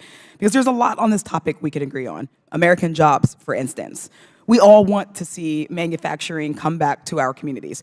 And we all want to see that local manufacturing create good-paying union jobs. Communities like my home city of Pittsburgh have been hit hard by outsourcing and relocating. We're the steel city, but we've had to adapt and transition to other industries as the manufacturing has declined. Rather than giving up, we should be working to revitalize our manufacturing and expand job opportunities. The bipartisan infrastructure law, CHIPS and Science Act, the Inflation Reduction Act have created the support for more than $860 billion in business investments in industries like electric vehicles and clean energy and semiconductors. Mr. Malinowski, how does investing in these types of industries help ensure good-paying jobs in manufacturing here in the United States? Well, it transparently obviously does. And I think, as you know better than most, given the district that you represent, not only were we losing jobs in these industries year after year after year, decade after decade, but we were losing the confidence as a country that we could ever be a manufacturing power again. And if you look at what Chinese strategists and propagandists were saying about the United States, they too were dismissive of the possibility that the United States would become that kind of manufacturing country again. So the fact that we have come together and made the decision we are going to do it and demonstrated that it's possible in the way that we have in the last couple of years, not only is great for jobs and for families getting money in their pocketbooks, it's also, I think, great politically and from a morale standpoint for our national confidence. And it shows China that we are not to be trifled with. Thank you for that. Staying on those particular sectors, those types of industries, what are some of the long-term benefits of developing these jobs in our communities? Aside from the morale boost, but for the communities themselves. Well, they're better paying jobs than they're highly skilled, better paying jobs than existed before. So there's a dignity benefit that I think is should be very important to all of us. There is a huge benefit to our national security because many of these industries are critical to our military modernization, and therefore, for national security reasons, it's important that this manufacturing happen either in the United States or on the soil of our closest democratic allies.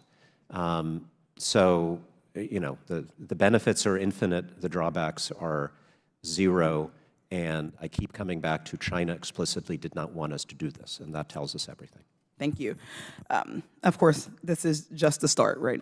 Workforce hubs and communities around the country, including Pittsburgh, are creating job training programs to ensure these investments translate into pipelines for good-paying jobs in communities that have been left behind. Through this program, the administration has invested almost $450 million to expand registered apprenticeship and pre-apprenticeships, which supported the education and training needs of more than 1 million Americans. Already, these investments have created nearly 800,000 manufacturing jobs here in the United States and doubled new factory construction. But to better understand the full problem, I think we also need to ask, how do we get here and how do we keep moving forward? Mr. Malinowski, what are some of the challenges to remaining competitive against China and keeping our manufacturing workforce in the United States? Workforce is the key. We're investing in manufacturing, we're investing in science. We have 8 million unfilled job openings in the United States right now. How do we solve that? We need workforce training. We need to invest in community colleges, which train young people directly for these jobs. And if I can touch a third rail, we absolutely, from a national security point of view, need more legal immigration to the United States. One of our biggest comparative advantages over communist China is that no one wants to emigrate to China because it's a dictatorship, and the best, brightest, most talented people in the world want to come here. I don't want a single person coming illegally. I want us to control it, but we need more, not less, legal immigration. Thank you. Thank you for that. Fighting back against China's unfair trade practices, investing in our American workers, and bringing good-paying union jobs back to the communities across the country all seem like bipartisan goals. The American people deserve more than this fear-mongering. They deserve solutions and actions. And I thank you for that. And with that, I yield back. Chair now recognizes Mr. Grofman from Wisconsin. Thank you. First of all, Mr. Beidel, Mr. Bethel, you mentioned, I think, a little bit the plight of the Uyghurs, which kind of shows what the CCP is capable of. Has any American industry, I mean, I know particularly the NBA owned by these billionaires, it doesn't seem to bother them. Could you give us, in general, an overview of what the response is the schmoozers who run America's big corporations has been to what's going on with the Uyghurs? I think people just don't want to talk about it. To give you an illustration, Volkswagen, it's not an American company, obviously, but it's emblematic of what the situation is. Volkswagen has its single largest factory for automobile production in Xinjiang, China. If they were to speak out, ask yourself what happens. Furthermore, 90% of the photovoltaic material for solar panels comes from Xinjiang. So we have solar panels on our roof. We have a Tesla. We're very concerned about the environment. I'll preface that. However, it's all coming from China and from Xinjiang. And so I think there's a level of intellectual dishonesty. And furthermore, China's been very careful to address the seams in our government. Do you care more about human rights, or do you care more about environmentalism? Well, first of all, I think this institution has to familiarize itself where this green stuff is coming from. And maybe if they realize so much of it's coming from China, they wouldn't be so gung-ho and pushing it more on people. And I do want to comment on Mr. Malinowski's comment. I do not believe American industry is on the ropes for manufacturing. Wisconsin right now is the #1 manufacturing state in the country. Their only big problem is, they got two problems. One problem is they need more people to work. And by the way, I really dislike it when people imply the non-union jobs, of which we have so many good ones, don't count. I think probably disproportionately the boom in manufacturing jobs in Wisconsin has come from non-union jobs. And if we try to focus on union jobs, we won't be as successful. But manufacturing is booming in Wisconsin. I wish we had more high-tech manufacturing. Do you think we should do something tax-wise on that, Mr. Malinowski? Do you think that would help? I would be very open to anything. Good. Yeah. We'll bring you in on this. Could I comment on your NBA comment? Because I think we can agree on right on a bunch of things. So, few years ago, the Houston Rockets, an NBA team, fired one of their executives for criticizing human rights abuses in China. I introduced a bipartisan bill, forgetting now who my co-sponsors were, to prohibit American companies from taking personnel actions against employees for exercising their free speech rights to criticize human rights abuses abroad. I mean, it's a non-controversial bill. We weren't able to pass it, but it's something I would highly recommend you guys take up. Can't think of any argument against it. I think it's something that would unite all of us Republicans and Democrats on this panel. And I totally agree with you. That's an issue that we should be concerned about. Thank you. I think the middle class in America is very proud to be American, very great to be American. It's the multi-billionaire class that doesn't seem to recognize what we have. But I'll ask one final question here. We'll go to Ms. Kiss. It can be any one of you. One of my concerns is how America is portrayed in the Chinese media. You know, what they're saying about America as they communicate with their own citizens. And, you know, I've heard for years, and when I talk to Chinese around here, who are here, whatever, they're all, oh, everybody in China loves America. But I hear, in their curriculum that they're giving their own people, it's sometimes anti-American. Could one of you guys comment on what both the news and the educational curriculum, how are they educating the Chinese to think about America? First of all, I think it's important that we recognize that China does not have media. It has propaganda. It is fundamentally different from our free and open press. And so it is a party state. I've used that phraseology before. I think it's important that we adopt it as a country and a federal government. I'll give you an example from our time in office. We declared Chinese propaganda outlets like Xinhua foreign missions because they report to Beijing. They don't report to a CEO with an independent board. Their function is to promote the interests of the Chinese Communist Party. We received huge pushback from US media organizations that wanted to keep their reporters in China. And my question to them was, how are they going to report in China? They can't freely walk around. They're surveilled. They're harassed. You'd probably get more good reporting out of basing your people in Taipei and talking to the Chinese business people who are traveling there. So again, we face this problem of We're running out of time. Can I ask you, what is more progressive, the Chinese media or the American media? The Chinese do not have media. They have propaganda outlets. Wow. The United States has a dynamic, competitive, free media. Some of it is garbage. Some of it is great. But at least we have a competitive, free, and open system. Thank you. Very good. Chair recognizes Mr. Frost from Florida.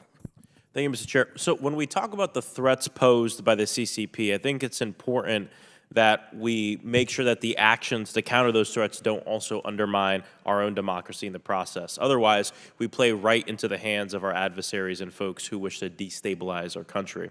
And what we need is a targeted, informed action, the kind that the Biden administration has been taking, not the chaotic sideshow that we saw during the Trump administration. For proof of Trump's China first, America second policy, all we have to do is look into his business dealings. Mr. Malinowski, are you familiar with the Industrial and Commercial Bank of China, or the ICBC? Yes, generally. Is it an independent entity, or is it tied to the Chinese Communist Party? There are no independent entities in China, but that one in particular is tied, yes. So the ICBC is owned by the People's Republic of China. And in the first few years of his presidency, former President Trump took payments after payments from one of his Trump Tower tenants, the ICBC, yes, the one owned by the CCP. This continued even after authorities started investigating ICBC's ties to front companies funneling money to North Korean nuclear programs. In other words, Trump was valuing North Korean nukes, the CCP, and his own bottom line over our national security and the interest of Americans. As a matter of fact, during Trump's only term as president, the Republican chairman of the House Foreign Affairs Committee begged the Trump administration to, quote, more Chinese banks, to target sanctions towards, quote, more Chinese banks that do business with North Korea with or without Beijing's cooperation, end quote. But that would require the former president to recognize America's interests in curtailing the PRC's influence over his own financial interests. Trump has enabled President Xi every step of the way. Mr. Malinowski, do you know what former President Trump's policy was towards the Uyghur people? Look, I've tried to be fair here and make a distinction between the Trump administration and the former president. I think the Trump administration did a lot of things that I agree with on China and had people who are responsible and working for the American people. I think his former national security advisor, John Bolton, has said, the president himself far too often mixed his personal interests and obsessions with his responsibilities as commander-in-chief. And of course, we know what he reportedly said to Xi Jinping about the concentration camps that we all agree are horrible. Yep. In Xinjiang. He said that that's a perfectly fine thing to do. Exactly. Yep. He said, quote, exactly the right thing to do when talking about concentration camps to detain folks. Mr. Malinowski, considering that the former President Trump repeatedly chose his pro-CCP patrons over Americans, what guardrails are in place to ensure that future administrations don't repeat this pattern? I don't know if there's any legal guardrail against that kind of, the kinds of statements that he would make about Xi Jinping. We just have to exercise our good judgment as voters, whether we are Republicans or Democrats, to choose leaders who really do put American values first. I think there are, on issues like emoluments, which the ranking member of this committee has emphasized, I think there are also legal measures that we can enact, whoever may be president at any given moment, Democrat or Republican, to make sure that they do not have personal business interests that are linked up with foreign powers. What signal does it send to authoritarian regimes around the globe, including China, when we have a leader who repeatedly puts their own interests first and turns a blind eye to human rights abuses? I think the signal that it sent to China at the time was that they could ignore Secretary Pompeo and National Security Advisor Bolton and others in the Trump administration who were trying to emphasize human rights because their boss didn't care. Their boss seemed to envy the powers that Xi Jinping possessed rather than being disgusted by that. The threats posed by the CCP are very real, and our foreign policy towards them is one of the most pressing policy issues our country faces. But we need an administration and a president who can effectively counter the threats posed by the CCP, not leaders who put their own financial interests first. Thank you. I yield back to the ranking member. Chair now recognizes Ms. Mace from South Carolina. Thank you, Mr. Chairman. It wouldn't be a China hearing on the CCP without the left invoking Trump, Trump, Trump. And I find their comments today quite ironic. And I do want to respond to some of the things that were said today. Most recently, to quote my colleague, leaders who put their own financial interests above all else. Well, Joe Biden and his family received over $8 million from communist China, by the way. So let's have an honest discussion about who's bought and paid for by China and who is not, and the entitlement that I'm witnessing today. But also, you know, the idea that Joe Biden is free and clear on this thing. The Biden and Harris administration has responded forcefully to the political, security, and economic challenges by the CCP, and nothing could be further from the absolute truth. And it'd be wonderful if mainstream media would actually cover it.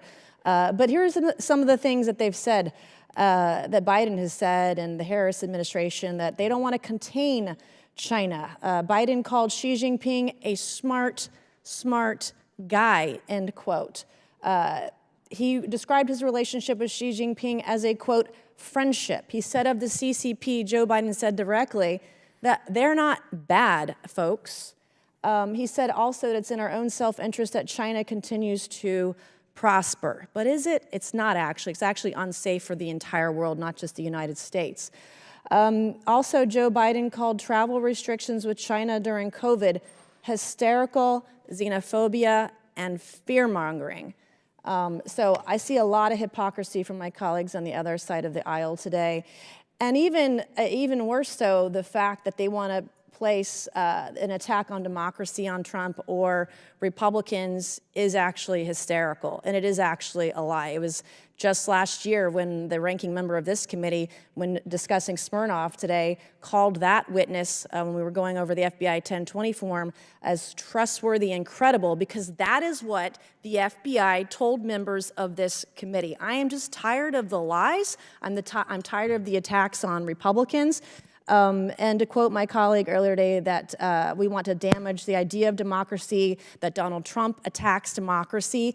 I can think of nothing worse than an attack on democracy when you're literally throwing the presidential nominee for our party off the ballot in multiple states, whereas the Supreme Court ruled that was unconstitutional. Literally, the left is trying to dismantle freedom. They're trying to dismantle liberty. They are trying to dismantle the Constitution and everything our founding fathers and our nation was founded on in this country today. So I would like us to have a more honest discussion about what is actually happening in this country, what we're doing, and more importantly, not doing to combat CCP. So I've got about 2 minutes left. I want to reiterate, Joe Biden and his family have received over $8 million from China and CCP-aligned companies. So my first question goes to Mr. Fannell. Your testimony today focused on the failures of the intelligence community, these same, quote, professionals that lied to the American public weeks before an election that said that Hunter Biden's laptop was Russian disinformation, literally an attack on democracy, the position that the left took.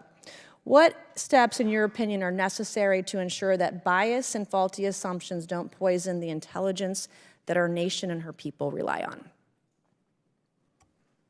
Well, as it relates to the intelligence assessments on China, we've had 30 years of what we call, my co-author and I have called threat deflation, where the intelligence community has habitually and perpetually downplayed the threat from the PRC. Are they lying to the American public? Are there instances of them purposely, dishonestly providing false information? In the course of my career, I don't think I saw anybody outright lie about and manufacture anything. What I see, though, is how is it possible that for 30 years you can continually say that this is not a threat, this is not a threat, and never once say, hey, we have to worry about a threat? Would you call it propaganda? Is that a better way, other than a lie? Is it propaganda coming from the intel community? I think it is what we're talking about here today in this hearing. It's the influence of political warfare from the PRC that has infected our academics, our think tanks, our government institutions. We have 20 seconds left, U.S. tax dollars funding some of this propaganda and promoting the CCP, yes or no? Yes. Thank you, Mr. Chairman, and I yield back. To the lady yield back. Chair recognizes Ms. Crockett. Mr. Chair, you know, I always come ready and then I get thrown off. So first of all, I thought that this was going to be somewhat bipartisan. I often tell our friends from Taiwan that the only thing that is bipartisan in this 118th Congress is China. But boy, you know, it never ceases to amaze me how we get so partisan and how we just start straight up lying. So let me make sure that we get the record correct really quickly. At this time, I'd like to enter into a record. An article from Reuters, Biden calls Xi a dictator after carefully planned summit.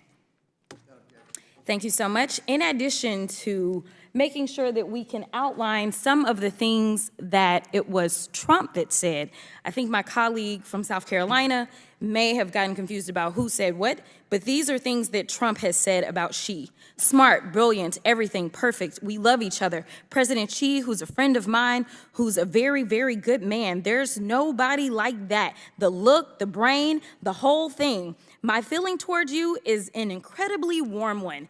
This doesn't sound like someone that has any intentions of being hard on China, in my opinion. So let me go through a couple of other things that are disturbing. It was brought up a little bit earlier, this question about immigration, or there was some things about immigration. I know that you emphasized that we should look to legal immigration. And because I am off script right now, I'm curious to know if any of you are aware of what has happened in Japan and the difficulties that Japan has faced based upon the fact that they actually haven't wanted to engage in legal immigration, and it has detrimentally affected them economically. Is anyone familiar with that? Just curious. Yes, no, it's absolutely true. It's absolutely true. So I do want to say that it does hurt us when we decide to demonize people that are trying to come to this country. It hurts us economically. There also was this insinuation that people aren't working because they just, I guess, are lazy. I'm not really sure. But I do want to be clear that we have had record unemployment under this administration. In fact, we hit a 54-year record low under this administration. So people are working. Now, let me get to my actual planned remarks. I want to go back to something else that you brought up, which is my amazing ranking member and the investigation that we were trying to do as it relates to emoluments. So I'm going to start off first with you, Captain. I know you're no longer serving as an intelligence officer on China, but I have a simple yes or no question. Given your experience, would you trust someone to go head-to-head against an enemy like the Chinese government if that person, whose duties include ensuring national and international security against the PRC, if that person has received millions of dollars in other financial benefits from the Chinese government? I don't know who you're talking about, so I'd have to wait and see who you're mentioning. Okay. I don't know that I've... Okay. Well, I'm going to say that I wouldn't trust that person. And it's the reason that I don't trust that Trump will protect this country. In fact, just this year, when asked whether the U.S. should defend Taiwan if it means going to war with China, Trump merely stated, well, I don't want to say, but remember, Taiwan did take all of our chips business. We used to make our own chips. Now they're made in Taiwan. Taiwan took our business away. It doesn't sound like he's too friendly on Taiwan. And I do want to say that while that may be the case, this administration and a democratically controlled House and Senate made sure that they did something smart on legislation. That legislation was led by my predecessor, the late, great Eddie Bernice Johnson, in the Science Committee. And the Chimps and Science Act is absolutely making sure that we're moving those jobs back. I know Samsung is doing lots of great things in Ohio, and we know that these plants are sprouting up everywhere to make sure that we can make chips here. But what I continue to see is that Trump seems to only care about his money. Democrats on this committee publicly released financial documents detailing how Trump received over $5.5 million from the Chinese government. Not only that, these records also showed how President Trump and his White House senior advisor daughter, Ivanka, received hundreds of trademarks by the PRC during that time. So I'm going to skip to this timeline because I want to make sure we cover this. ZTE is a China telecommunications company which has had extremely close ties to the Chinese government, including reports showing ZTE employees entering and exiting Chinese spy facilities. Unfortunately, what we saw when we look at this timeline is that in May of 2018, China approved Ivanka's trademarks for bath mats, textiles, and baby blankets. May 7th, 2018, China approved 5 additional trademarks. May 13th, 2018, President Trump's tweets, he's instructed the Commerce Department to reverse its decision to sanction ZTE. June 7, 2018, Ivanka's company gets 3 more provisional Chinese trademark approvals the same day the Trump administration officially announces an agreement to lift the sanctions on a 7-year... Gentlelady's time's expired. Chair recognizes Mr. Sessions from Texas. Mr. Chairman, thank you very much. I want to thank the panel for being here today. The USDA estimated that foreign investment in U.S. agriculture land grew to approximately 40 million acres in 2021. That's a GAO study. We increasingly find out that China is not only after food, but after land that is near important installations. Perhaps it could be something related to the military. Do any of you have an expertise in speaking about that, that you could lend some insight to that? Captain, you? Yes, sir. In the threat from the Chinese in terms of what they're acquiring in our country, in terms of buying land in its close proximity to our military installations, is greatly concerning, as was their spy balloon reconnaissance, intelligence, surveillance, and reconnaissance balloon that flew over our country and collected over critical U.S. military installations. And so we need to be very aware of where they're at, what they're doing. In the book that we just wrote, Embracing Communist China, America's Greatest Strategic Failure, we actually call out and say that we need to move the CFIUS process, which is the oversight of where certain acquisitions are made in our country, move it out of Treasury and move it over to defense, because that's how important and serious this threat is. Interesting. If I can add a little bit. Oh, to yes, that. sir. It's Please not go just, ahead. It's not just in the U.S., right? Not only is China buying millions of hundreds of thousands of acres. You can go of to land. Uruguay and find it. Well, you can go to in Argentina, which is where I was going. China has a military base with satellites that can track their polar LEO satellites that can then track hypersonic weapons. This isn't fear-mongering. This is reality. In Argentina, they're building a dual-use port in Ushuaia, and they're going to land a fiber optic cable to Antarctica, and the fiber optic cable can be used as a sensor to detect our submarines. In Panama, China owns container terminals on both sides of the canal. So I think it's not just in the United States, but we should be aware that China is encircling us, and we need to kind of wake up and get out of the matrix.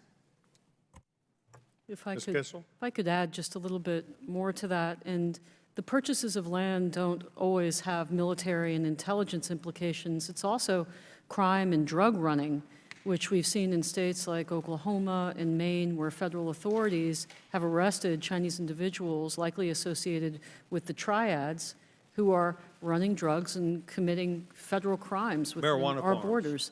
Correct, the marijuana farms, which is why we need a whole-of-government approach, as the other panelists and I have suggested. There's not one solution to this problem. It's a very comprehensive, different, serious threat than anything we've ever faced in the past. Ms. Kissel, so that we all understand we're up here for policy, I think the people that are serious about this are in the room right now. Tom, welcome. I'm glad to see you. I'm interested if both of you would accept the challenge. I'm not asking about a 20-page paper. I'm asking about an executive summary or whatever you'd like to do.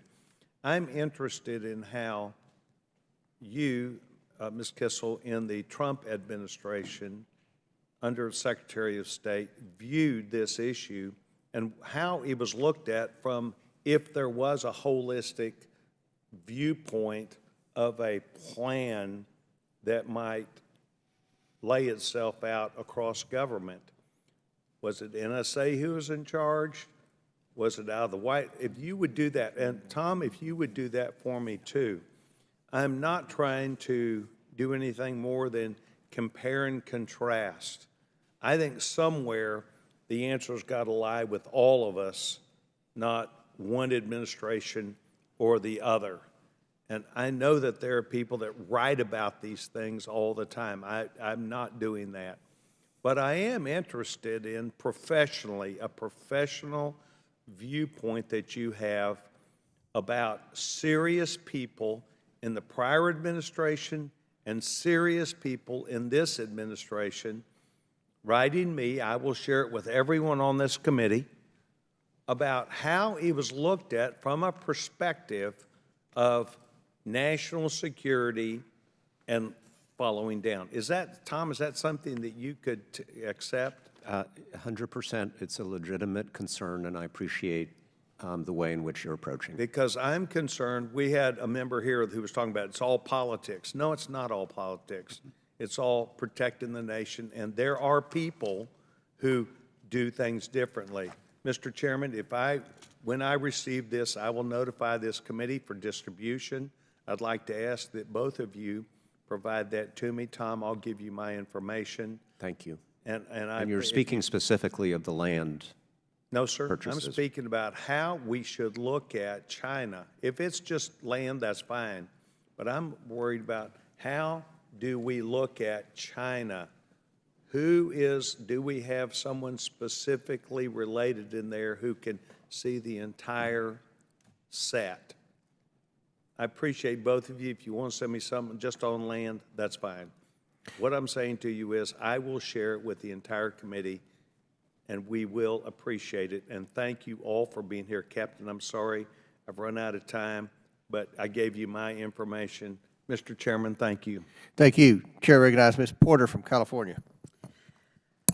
Does everyone remember 2008 when the United States caused a global economic meltdown? We were financing our housing market with securitized bonds backed by shady, risky collateral, shady, risky mortgage loans that went bad. And the fallout was terrible. Today, China is setting the world up for a global economic meltdown. How? They are financing their infrastructure with securitized bonds that are backed by risky, lousy collateral. Local governments in China have major expenses. They build massive infrastructure, they deliver public services, and those investments are ballooning in size and price, driven in part by an effort from localities, cities, and provinces to outcompete each other. Now, in China, unlike in the United States, state and local governments cannot assess sales or property tax, and they cannot directly issue bonds. So the Chinese localities don't have those ways to raise money for infrastructure or services. Given this, the Chinese have gotten creative with how to fund their infrastructure. In China, local governments sign over assets like land or stock in government companies to private local government financing platforms. For example, local government might have a 50-year lease on land under a residential high-rise, but that lease and its revenue are collateral for the private financing platform. Now, these platforms are called private, but they are implicitly backed by Chinese state assets as collateral. With all this backing, the local government financing platform borrows money from a bank. The bank loans are bundled together into the bond market. These bonds get a high rating, AAA, because they have the implicit backing of the CCP. This should remind us of what happened here. Our mortgage bonds got really high ratings, even though they were loaded with mortgage loans, subprime, predatory mortgage loans, because they were implicitly backed by our government-sponsored entities like Fannie Mae and Freddie Mac. Mr. Bethel, what is the greatest risk of this Chinese financing system? First of all, let me congratulate you on doing a deep dive on what's happening in the Chinese economy. I would like to recognize my staffer for helping me put this together and myself for making it comprehensible to the American people. So I'd like to go back to the gentleman from Pennsylvania who asked about why on earth are we investing in China? And so a lot of these bonds are being sold globally and internationally. And so I think we should be aware that there's a ticking time bomb. What concerns me more broadly than this particular issue, well, this particular issue is linked to China has a massive debt crisis, and their economy is decelerating. And what does a Xi Jinping do when the relationship between the government and people is broken, right? There's an implicit pact between the people and the government. The government provides economic opportunity to the people, and the people, in turn, choose not to create a revolution or change. This is actually not different than our country, I just want to point out. So when things went south here in 2008, we bailed out banks and homeowners. I guess what I'm trying to get at in this specific instance is, and I want to get back to the consequences of all this in a minute, is the value of land. This works so long as the value of this land, of these assets, continues to go up, just like it worked when housing prices in America continued to go up. So it is likely, it is inevitable that prices will not continue to rise. There is a significant property bubble. So like any bubble, the system is not sustainable. And once this batch of long-term urban leases, which began years ago, expires, which is about in the next will start in the next 5 years, there'll be a glut, and leases won't be as valuable. That will cripple the bond market. Mr. Bethel, do you know how large this bond market is? I can get back to you on that. Ms. Kissel, do you know? I don't, but again, I would also like to add my congratulations. It's the first time I've seen Congress take a deep dive like this. It's very important. But you touched on actually what I think could be the solution. You mentioned the rating agencies and the AAA ratings. Congress could act to break up the duopoly of S&P and Moody's and force American investors to do their own due diligence and not outsource their due diligence to rating agencies. The rating agencies are not perfect. We all saw that in 2008 and 9 and 10 and 11 as the financial crisis continued. Go back to the size of this market. It is trillions of dollars. It is a multi-trillion-dollar time bomb in the middle of the world's second largest economy. I just want to close by explaining to the American people, because I know the witnesses understand this, why should we care? Because I think when we hear, oh, China's economy might go south, well, maybe that's good news for us. It is not. If the Chinese economy collapses, it will reverberate around the world, just like when our housing market, backed by crappy bonds, securitized bonds, collapsed, it reverberated around the world. Our economy will suffer because of these risks. Global companies that rely on Chinese corporations for manufacturing, other supplies will all be hurt. So this is a disaster waiting to happen, and we need to mitigate our risk. I yield back. Gentlelady yields back. Excellent questions, Ms. Porter. Chair recognizes Mr. Biggs from Arizona. Thanks, Mr. Chairman, and I appreciate all the witnesses being here. Appreciate this. I apologize for having to step out for a portion of your testimony. I did hear the ranking member, and I thought at first he was talking about former presidential candidate Hillary Clinton claiming the 2016 election was stolen, and with all of the groups on the left that asserted that for literally 6 years now. I thought, but then I realized, no, he's got TDS. That would be wrong. So, leaving the political side of it out now, I thank you for your testimony, and I'll just say, Captain Fennell, in your book, Embracing Communist China, America's Greatest Strategic Failure, which I recently read, you argue that the United States should employ a modern-day Truman doctrine to counter the Chinese Communist Party, and there's some significant contextual differences between what was going on post-World War II with where we are today, and the ascension or the immersion of the Cold War. I'm wondering if you would discuss and tell us what aspects of the Truman Doctrine you think need to be implemented today with regard to China. Well, I think that we need to look back on that history and understand that we were coming out of a world war, and that we were coming out of a time where we didn't know what the future would lead to with a threat from the Soviet Union. And so the government under Truman and his doctrine was designed to, make sure that we were defending ourselves against this potential threat. And so that we used the resources that we had to make sure that our government and our country were able to defend ourselves against a threat that we didn't know everything about it, but we knew that it had malign intentions for us. And I think that's the difference of what hasn't happened over the last 75 years is we haven't labeled the PRC as that threat, which the Truman Doctrine did with the Soviet Union, and that we didn't draw the distinctions and the line in the sand for a lot of reasons. And there was, we understand why we engaged with China. For a lot of reasons, we did not perceive China as a threat because economically they were backwards, and we did not view them as a capable military threat, legitimately. And so we then facilitated their rise and their move from basically a third world economy with no technology. We allowed them to skip literally generations of technological development because we facilitated their theft of our IP and our technology.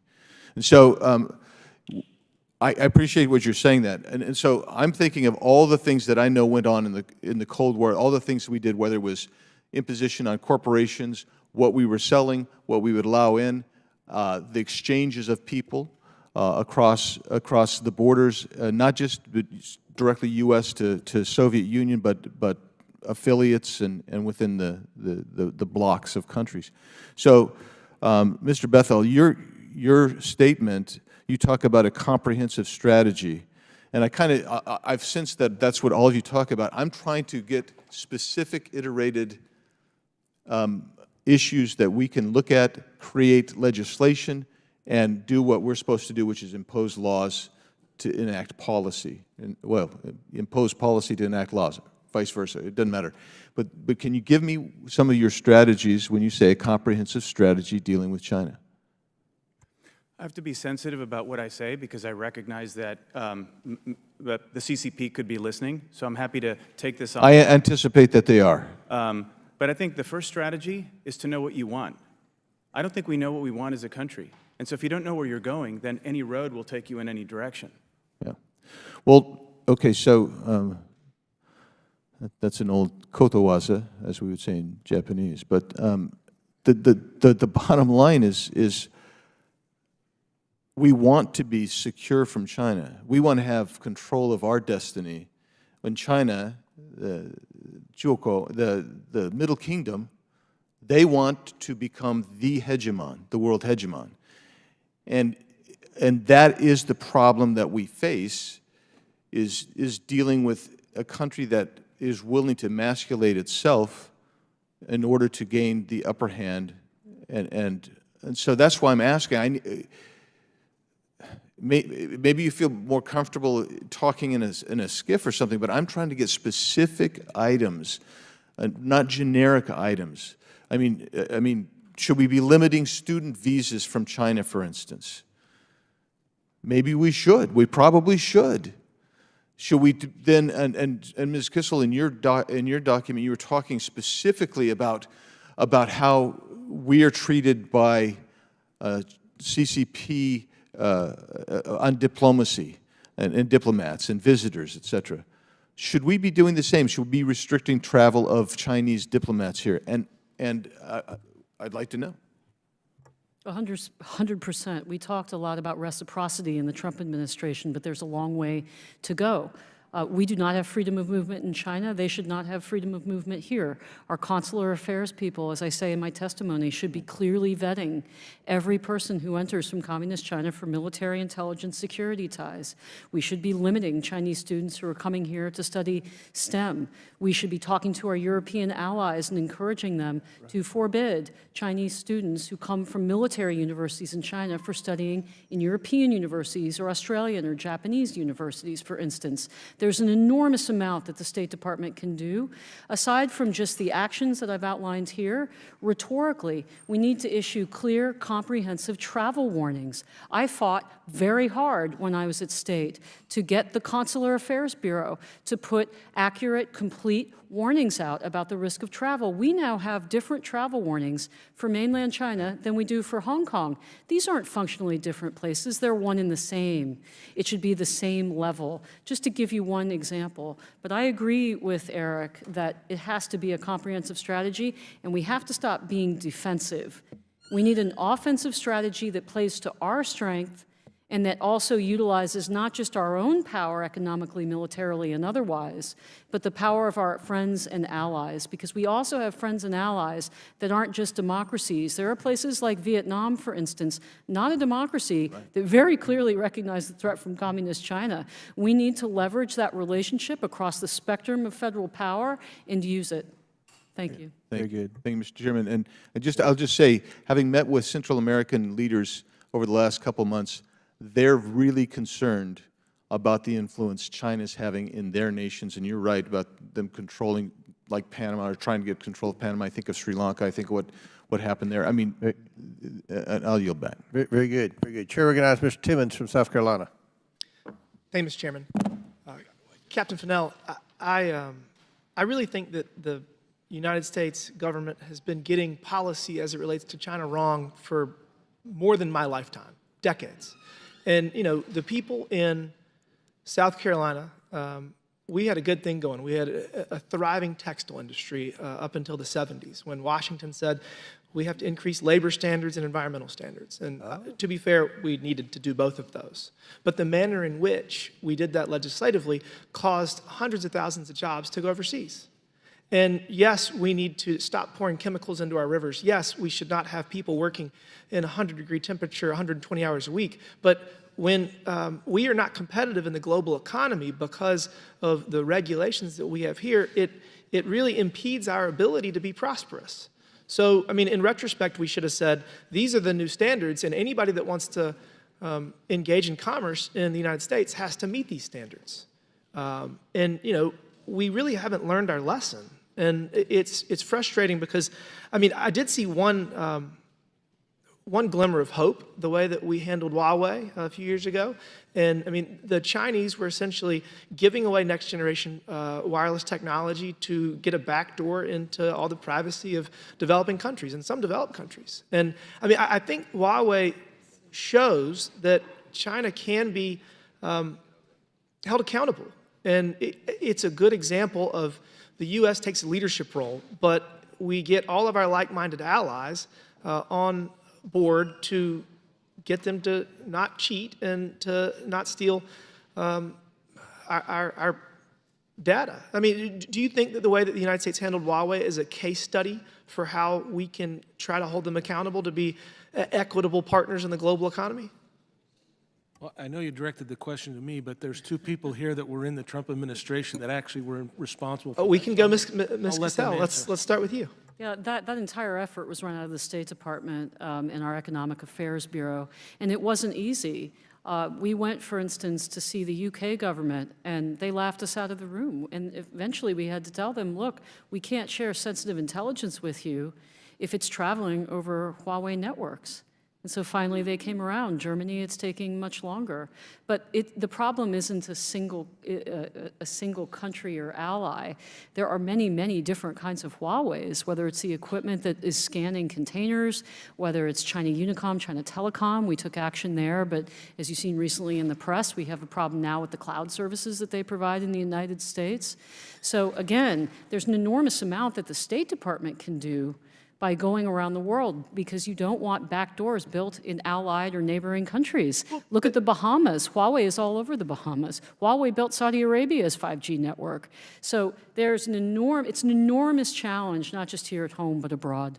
To your point, this isn't, I was using Huawei as an example, but it's really just about it's a cultural disparity. I mean, the Chinese government views it as their job to make sure that every business has an advantage to compete in the global economy. It's cultural. And I mean, our system of government is supposed to have the government staying out and allowing our businesses to produce the best product or service that we can provide and let capitalism do the rest. And I mean, this really is a clash of cultures in many ways. Would you agree? I believe that the United States, one of our greatest advantages is our capitalist, competitive, free, and open system. And one of the challenges that we face with China is that we have integrated Communist China into that system, and we've made our companies, our investors, and others dependent on it. We also have China integrated into international institutions like the World Trade Organization. What do you do when the second largest participant in the WTO doesn't follow the rules?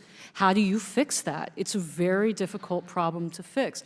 So it's a very multifaceted issue, but I believe that there are steps that can be taken today. Most notably, you recognize the problem, you make it transparent to U.S. investors and companies, the risks that they face, you force disclosure, and then you start to set red lines and say, in strategic industries, whether it be pharmaceuticals, semiconductors, military equipment, or others, you can't go there.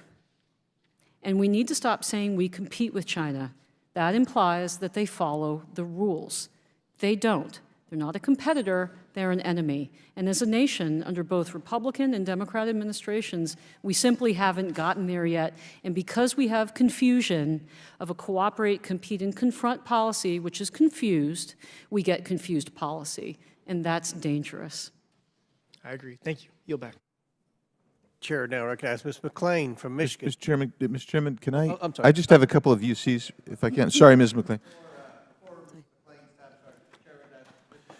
Yes, Mr. Chairman, I request that the Congressional Executive Commission on China Annual Report for 2023 be admitted into the record. Without objection, so ordered. And a piece entitled, Hong Kong is Unrecognizable After 2 Years Under the National Security Law, which gets to the point that Ms. Kissel just made. Without objection, so ordered. And to the point that Mr. Bethel made, but expanding on a little bit more, is the World Health Organization is not salvageable.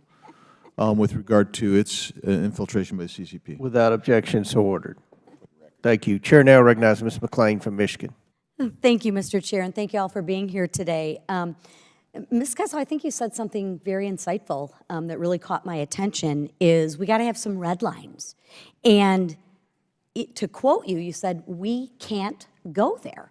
And I'm experiencing this a little bit in my state. I mean, if you look at the CCP, they're not our friend. I don't think anyone would disagree with that, right? That's pretty bipartisan. You know, from the intermittent camps, the abrasive military posture in the South China Sea, and the crackdown in Hong Kong, it's clear they're not our friend.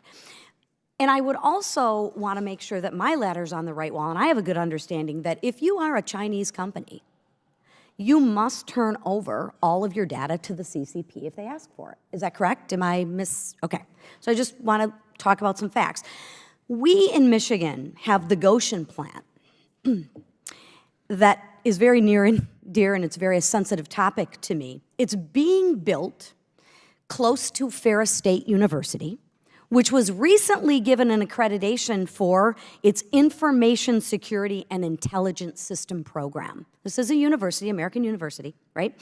Michigan also has a military facility that is actively training Taiwanese soldiers to combat China in the event of an invasion.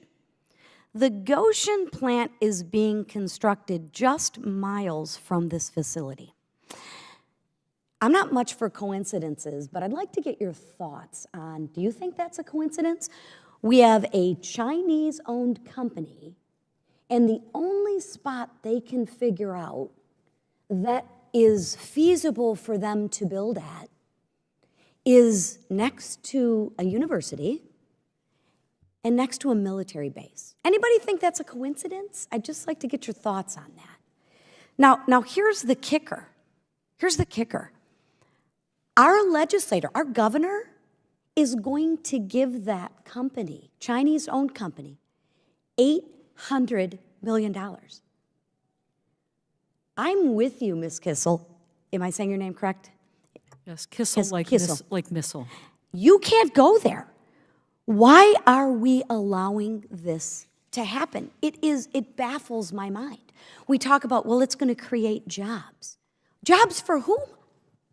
I'm very concerned about that, very, and I'm not much for coincidences. So I'd like to start is, can anyone explain to me how the Chinese companies are bound to the CCP? Because when I say that, some folks back home across the aisle think I'm crazy. But am I correct in that statement? And can you explain how the Chinese, we'll start with you, Ms. Kissel, how the Chinese companies are bound to the CCP? So I would refer the committee to a speech that Secretary Pompeo delivered on civil-military fusion in San Francisco, where he outlined this threat and the laws of China that compel any company based in China to divulge any information to the party at any time in any manner if it's choosing. I believe that all the information that you need is in those remarks. In terms of— But for the people, for the average American listening right now, you're talking to the people of the great state of Michigan. In layman's terms, what does that mean? China is a party state. The function of China is not to better the interests of the Chinese people. It is to promote, strengthen, and expand the power, influence, and reach of the Chinese Communist Party. All activity done by Chinese companies or within the Chinese borders accrues to the power of the party. But what happens if it's a company here owned by China? There are no independent Chinese companies. So even if they're on our soil, if it's a Chinese company, everything will get divulged at any point in time to the Chinese government. Correct, and I would also note for the honorable member that many of the intellectual property thefts suffered by American companies do not only occur in mainland China.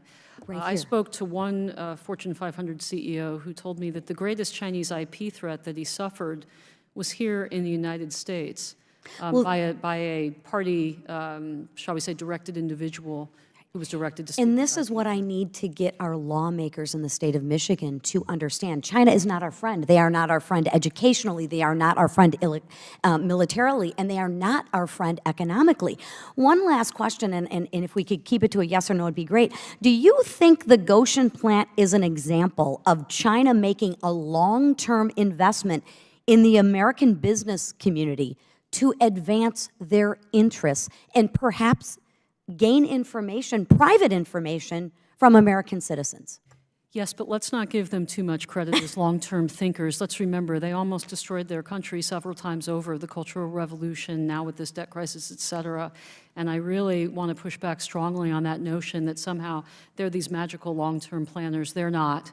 So you mean we could be in danger right now? I'm saying if this that plant goes we in? have great advantages, as the former congressman laid out. We should use them. We need to recognize the nature of the threat, and we need to construct not just a defensive strategy, but an offensive strategy. But it starts with, you just can't go there. And with that, Mr. Chairman, I'm over. I yield back. Thank you. Gentlelady yields back. Chair now recognizes Mr. Fallon from Texas. Thank you, Mr. Chairman. I appreciate it. And I want to thank all the witnesses very much for coming. And we've heard some of the same common themes as far as China is an existential threat. They pose an existential threat to the United States. Do they have a freedom of religion? No. Press? No. Free markets? No. They have free exchange of ideas? No. I mean, we know these things. But they're far more dangerous than the Soviet Union ever was. And folks that look at this realize, but for the folks that are just kind of becoming aware, think about the fact that China has 10 times the population as Russia does today. And Russia is a threat, clearly, with their thousands of nuclear weapons, but 10 times the population and 9 times the GDP. That's what gets my attention, because the communists before China never had that kind of economic might. And the CCP are nothing more than bullies, but granted, dangerous, wealthy, and very well-armed bullies. And it will be a dark day for humanity if the Chinese Communist Party ever reaches their goal of world hegemony. And I shudder at the thought. And we are truly, a thin line that prevents that from becoming a reality. And we should never lose sight of that. And we also see, with their increased espionage, Chinese nationals being arrested for trespassing at Mar-a-Lago, claiming they're tourists at our military installations on a recurring and repeated basis. We saw the Chinese spy balloon. They are probing and they are testing to see what kind of resolve that we have. And then we've got, of course, the southern border as well. Mr. Malinowski, thank you for coming. Do you believe the Chinese Communist Party will exploit the porous southern border at any and every opportunity? I would not exaggerate that, though I agree with your fundamental assessment that they pose a threat to us. I think that the Chinese Communist Party would be very, very happy if we decided to basically pull back from our global commitments and focus entirely on issues like our border, although I agree we have to focus on it. Yeah, we can do both. I mean, clearly— We have to do both. Yeah, their We have Belt to and do Road both. Initiative is a huge I think, threat. look, there are a lot of people from a lot of countries exploiting our asylum system right now, and as we all know. Do you think this administration has done all it can to secure the southern border? I think it's done all it can, and the focus right now needs to be on Congress passing the legislation that has been put before you, bipartisan legislation. Yeah. We all know the politics of that and why it hasn't passed. And yeah, the China piece is a small part of that, but if you think that that's important, pass the Langford bill. Yeah, thank you. I would say that when you look at, because I look at data, and under the prior administration, we had 11 folks that were apprehended on the southern border that were on the terrorist watch list. And under this administration, we've had 362. We hadn't had a month with over 200,000 illegal border encounters in 20-plus years, and yet under this administration, we've had 28 of those. We've had 38 months in a row of over 150,000 crossing the border. And to give that context, we'd never had a month of over 300,000 illegal crossings. We had that in December of 2023. We had 300,000 illegal encounters in all of fiscal year 2017. So by that definition, it's 12 times worse. And if you even look at the Obama administration and the Trump administration, we had about 2 million, at this juncture in their presidencies, about 2 million illegal encounters. Under this administration, we've had 10 million. That is not even close to being in the same neighborhood, not ballpark, not even on the same planet, quite frankly. And there were things that this administration did that had nothing to do with Congress. The Wait in Mexico policy worked, and yet they rescinded that. And then we had a border wall, part of it ready to go, paid for, labor there, materials there, and it was just stopped. The construction ceased. And then we also left expedited removal on, just left it on the table for some unknown reason. And when you look at Chinese nationals, in 2018, there were 991 Chinese nationals that were apprehended on the southern border. In 2023, it was 37,000. Again, not in the same ballpark, not in the same country, not even the same planet. It's a 3,700% increase. And then what is China doing? Because Ms. Kissel, you made a very good point about they know what's going on in that country. It is a police state, it is a totalitarian regime. So they know what's happening with fentanyl, and they know who the players are. And they know that they're making the precursors there, they're teaming up with the Mexican drug cartels, and they're killing Americans.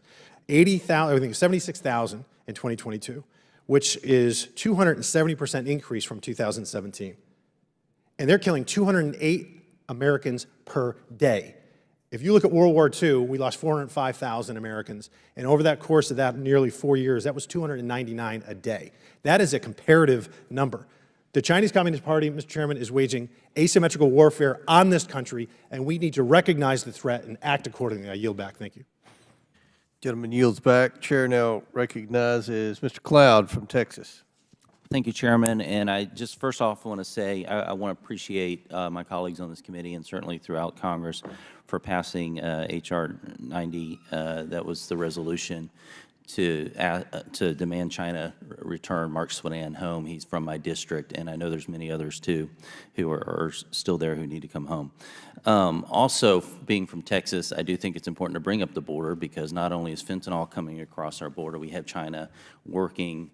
You don't leave China without China's permission, and so we have a number of Chinese nationals coming across our border. Most of them are single adult, military-aged, pretty fit young men who are coming here. Makes you wonder why they're coming here. It's unconscionable to me that we continue to let that be an open sieve.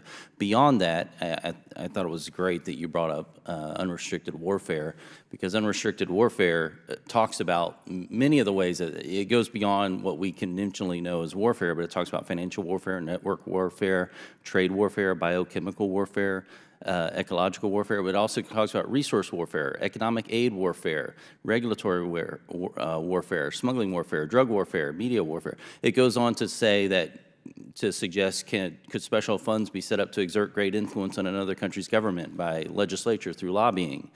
Could buying and gaining control of stocks be used to turn another country's newspapers and television stations into tools of media warfare and the like? And so what we see happening on our border, along with some of the lobbying and regulatory regime, you can't help but wonder if this is part of China getting us to burden our own economy, to burden our own aid resources that are meant to take care of those who are very needy in our country, and in a sense pay for the demise of our own country.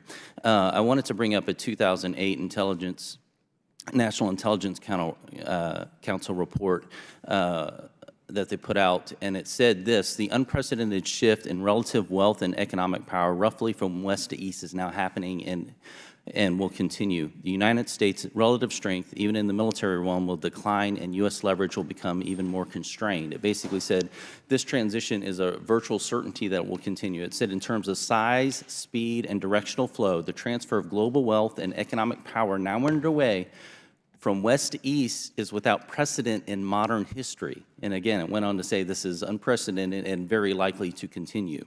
It said it's happening for two reasons. One, we're sending oil and gas revenues overseas, and we're sending manufacturing overseas. We all want to take care of our environment. We want to be good stewards of creation. You mentioned ESG, and I wanted to get your thoughts in relation to this, in the sense of much of the legislation that we're passing is artificially forcing a transition that is distorting the marketplace, it seems to me, in the sense that some businesses that would seek to meet a need provide a service in the economy are instead rewriting their business model to go after what has become uncapped business dollars. For example, the IRA was estimated, CBO scored around $600 billion, I believe, and now Wall Street says, no, that's going to be closer to $2 trillion. And what you're seeing in that space as we continue to force feed a transition that isn't actually meeting the goals it's stated to mention, but that's a different discussion for a different time. Sure, Congressman, I'll try and keep it simple and straightforward, and I'll simply say that incentives drive outcomes. So if the incentives aren't properly thought through, the outcome is going to be terrible. So I think it's incumbent upon the members of this august body to write an incentive policy that actually does make sense. And could you speak to also what's happening in BRICS? One of the things I think that gets lost in this conversation as well is we have a petrodollar, and so the strength of our dollar is based on oil and gas trade right now. Meanwhile, our own government is trying to suppress that industry. We don't have another plan, it seems, to counter that, and BRICS is waning. I know we're still a strong dollar, relatively speaking, but what's going on there?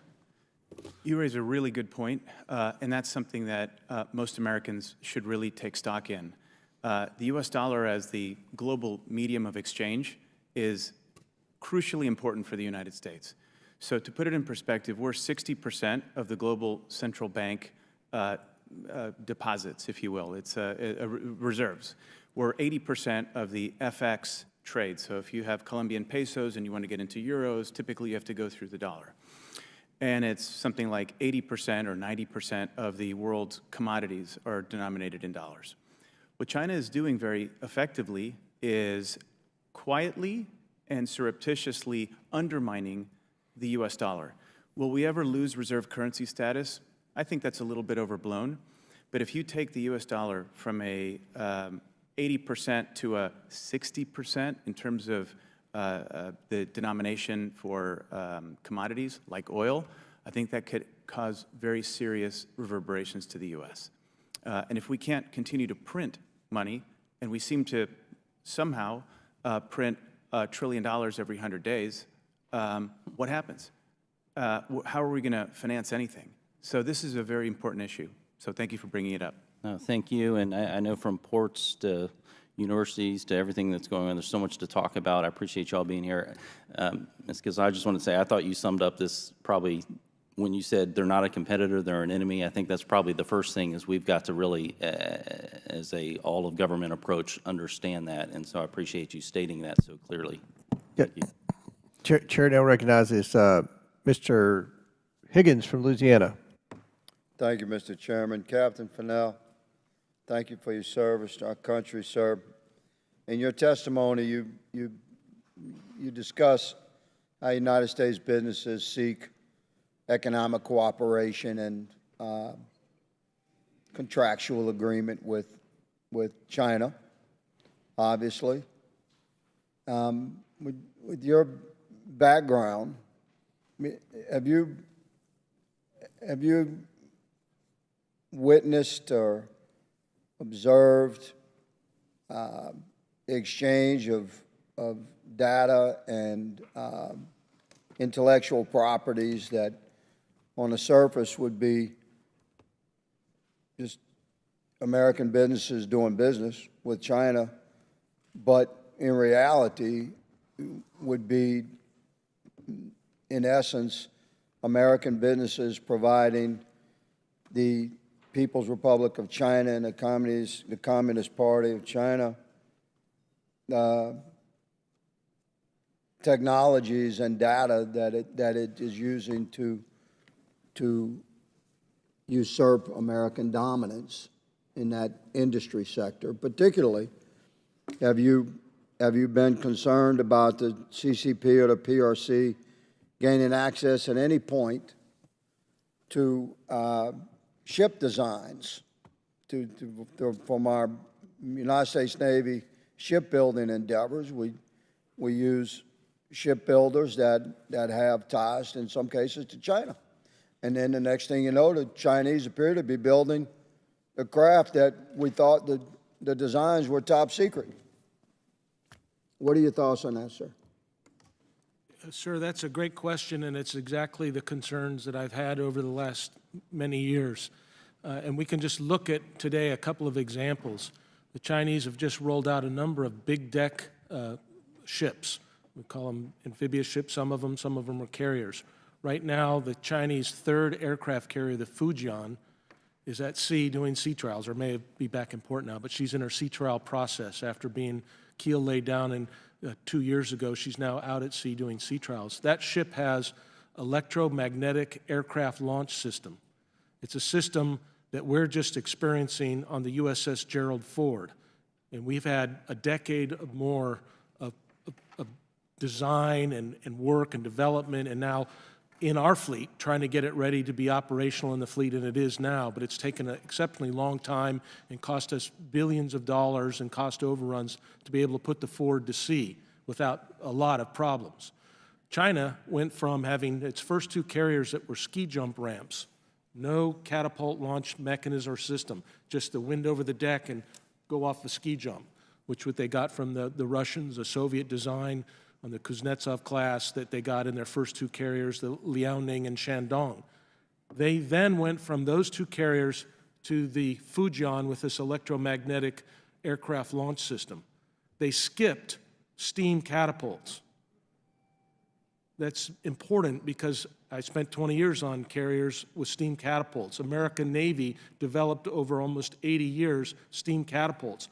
And China, because of they work very, very well. They stole that, and they new jumped that. technology. So please speak to the difference. What I'm getting at here is that we should be concerned as a Congress and as a nation with the protection of our intellectual properties, and when we have built-in pathways to exchange sensitive and even classified technologies, then we should vigorously protect that technology. So it's one thing if China steals technology the old-fashioned way through espionage. It's another if we do not address a built-in means by which China is just absorbing our technological data and our intellectual properties. And in my remaining half a minute, would you address that, including as it perhaps relates to our universities and our research and development laboratories, sir? Yes, sir. That's exactly the problem. We have around 400,000 Chinese students in the United States today, every year, 400,000.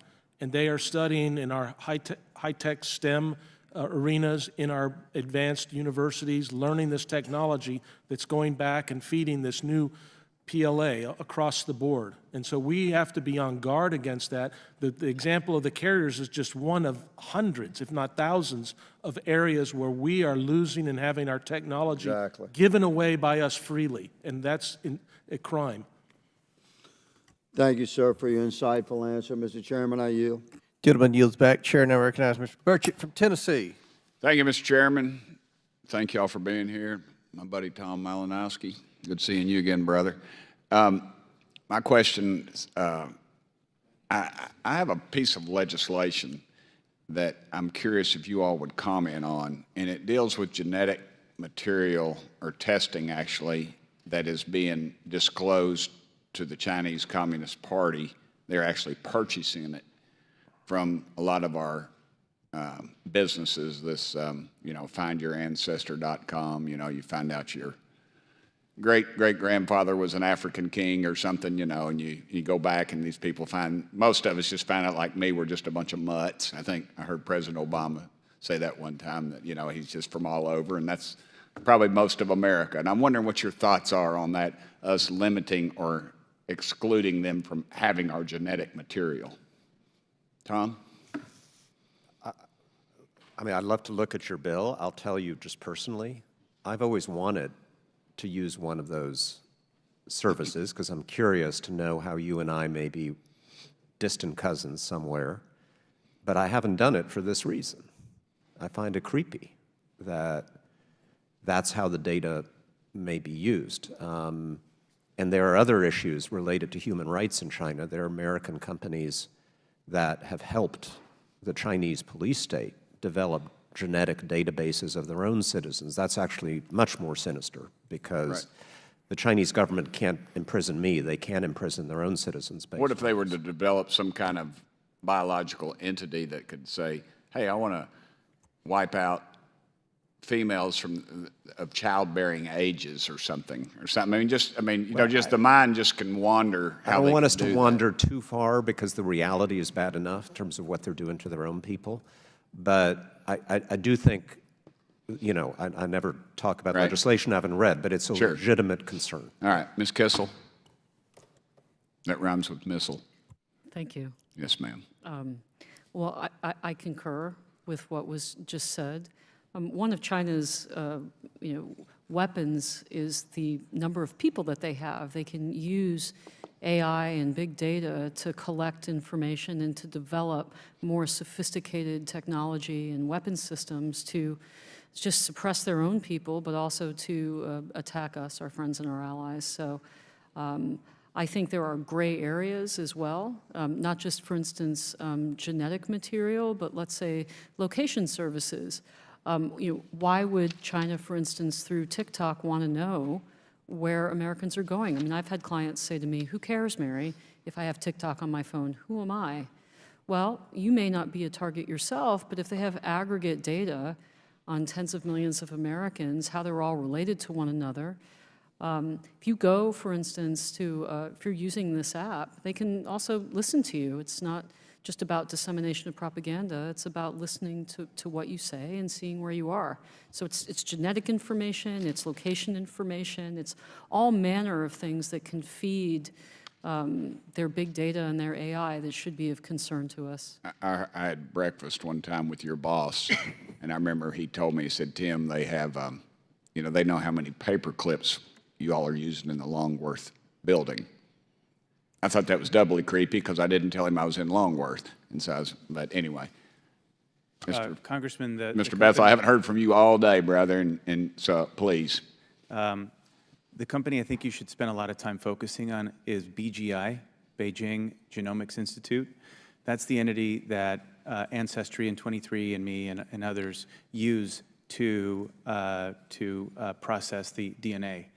It may perhaps not shock you that in 2021, BGI was working, it was found out that BGI was working with the Wuhan Institute of Virology. Perhaps that's coincidental, I'm not sure. But to Mary's point about TikTok, we should really understand what TikTok is. It's not about watching funny cat videos or, twerking or whatever.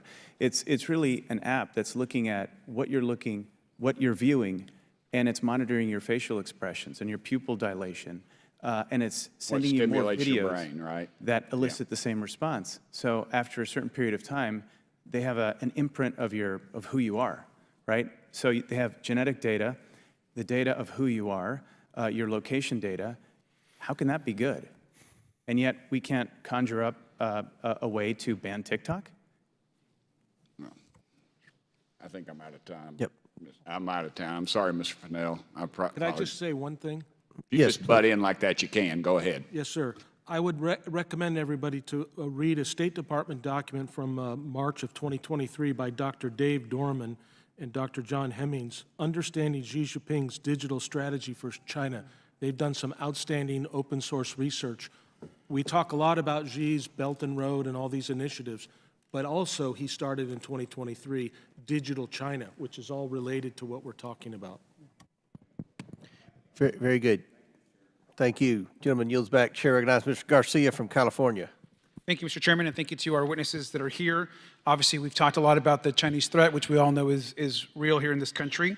I also think it's important that if you're talking about Chinese political warfare, that one of the prime threats that we have, as far as I'm concerned, is Donald Trump, who we know has a history of working with China on a variety of different, in my opinion, unethical and illegal matters. Now, briefly, Mr. Malinowski, has China funneled bribes and payments to leaders and heads of state as part of their foreign influence operation? Just briefly. Yes. And thank you. And these are exactly the kinds of threats that our founders had in mind when they wrote the Emoluments Foreign Interference Clause of our Constitution. Isn't that correct, Mr. Malinowski? Absolutely, yes. And let's be clear about the facts. The former president spent his time in office collecting payments from China and many other countries through his businesses. He refused to divest from those businesses and broke decades of precedent. Now, we all know that the Constitution has a specific prohibition from receiving payments from foreign governments. Our committee, this committee, actually had an investigation that documented cash flowing directly from the Chinese government's state-owned businesses into the businesses and pockets of the Trump family. Here is just some of that. We know that the People's Republic of China, including state-owned enterprises, sent more than $5.5 million to the Trump organization. And just to be clear, it's a minimum of $5.5 million because we only have data and a few of the Trump locations. It is likely much, much higher a number that China actually spent money and drove money into the Trump organization, of course, while Donald Trump was the president. This is unconstitutional and threatens our national security. Now, these, of course, aren't the only favors that the Trump family got from China. Just months after he took office, the Chinese government suddenly reversed long-standing policies and awarded Trump 38 new trademarks in China for industries related to restaurants and advertising. And of course, this went beyond just Donald Trump himself.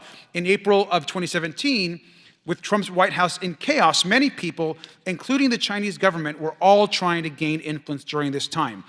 Ivanka Trump, who was working in the White House, got preliminary approval for 3 Chinese trademarks on the same day that Donald Trump had dinner with Xi Jinping at Mar-a-Lago. And remember, Ivanka never divested her company while she was working in the White House. Now, President Trump also overruled our own security officials in our own government and publicly promised to save jobs at a Chinese government telecom company which was facing sanctions. And the list goes on and on and on. I think we should all be very concerned that the President of the United States, at the time, Donald Trump, decided to actually let corporate criminals off the hook while he was claiming to fight for Chinese jobs. And you also don't have to take my word for it.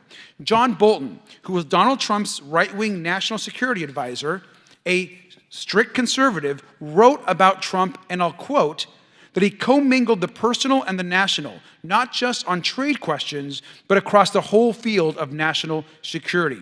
This is actually from the Washington Post. John Bolton even reported, John Bolton, the extreme right-wing former member of the administration, that Donald Trump told President Xi, and I quote, "Make sure I win," during a dinner at the G20 conference in Osaka, Japan. Now, Mr. Malinowski, if John Bolton's story is true as reported by the Washington Post, Donald Trump is literally inviting Chinese political warfare. Isn't that right? Yes, and I have no reason to believe that John Bolton would be making any of this up. He would have no reason to do that. I thank you, sir. I completely agree with you. The fact that John Bolton is essentially laying out that Donald Trump was inviting Chinese political warfare is shameful, and that should be investigated here as part of this committee. But we know the conflicts go on and on. Jared Kushner was paid $2 billion by Saudi Arabia just a few months after leaving office, after he and Trump pursued radical pro-Saudi policies during their time in the White House. And we know that the attacks on our democracy continue, not just in Trump's actions around China, but in the numerous other payments to other foreign governments that happened while Trump was in office, and that is happening now to the Kushner family post-White House. Now, we've all been working to investigate this conflict of interest for months, but the majority hasn't moved or joined us. This is unacceptable, and we should continue to demand answers. And with that, I yield back. Chair now recognizes, I thought we were going to recognize, Mr. Burleson from Missouri. Thank you, Mr. Chairman.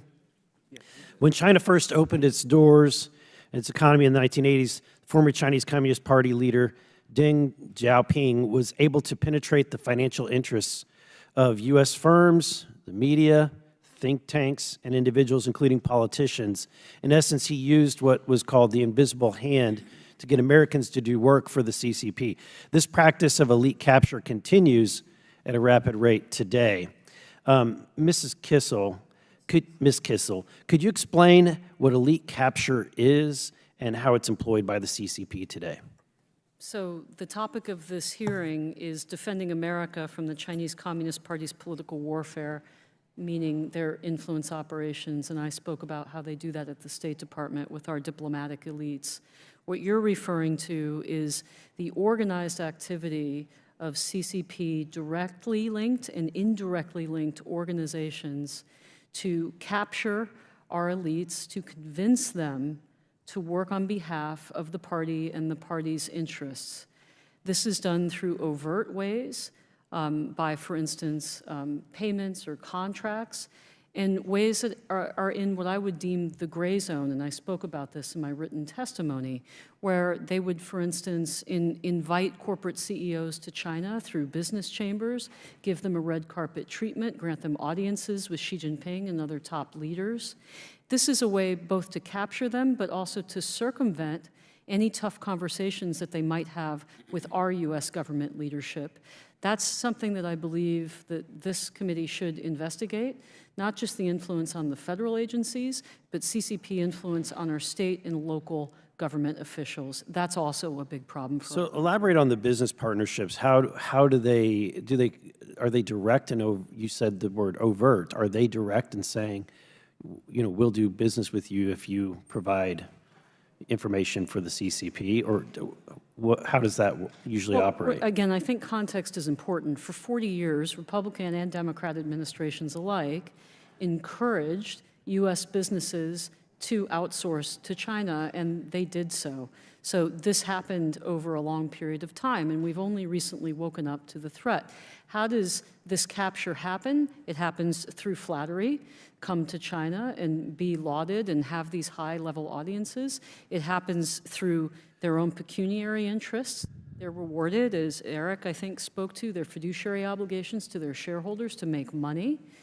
They also prey on the fact that there isn't the kind of patriotism in corporate America that we used to see. Look at what Jamie Dimon, for instance, the head of J.P. Morgan, said recently. He said, I'm a patriot. If the U.S. government tells me to get out of China, I'll get out of China. So this is a country that's committing crimes against humanity and genocide against its own people, and yet he's not going to get out of China until he's told to do so. Now, our firm isn't involved in China because we have owners who are patriotic Americans who wouldn't do business there. There are many other Americans like that you don't hear about. But this elite capture is a significant problem because these figures, be they diplomats, be they CEOs, chairmen of boards. Or politicians. Or politicians, they have significant influence on you all. And so it's why transparency and clarity in talking about this regime are so, so important. So what are some of the most egregious examples that you've seen with politicians? Well, again, I don't want to make this a partisan discussion because I think that this transcends politics. I can do that for you.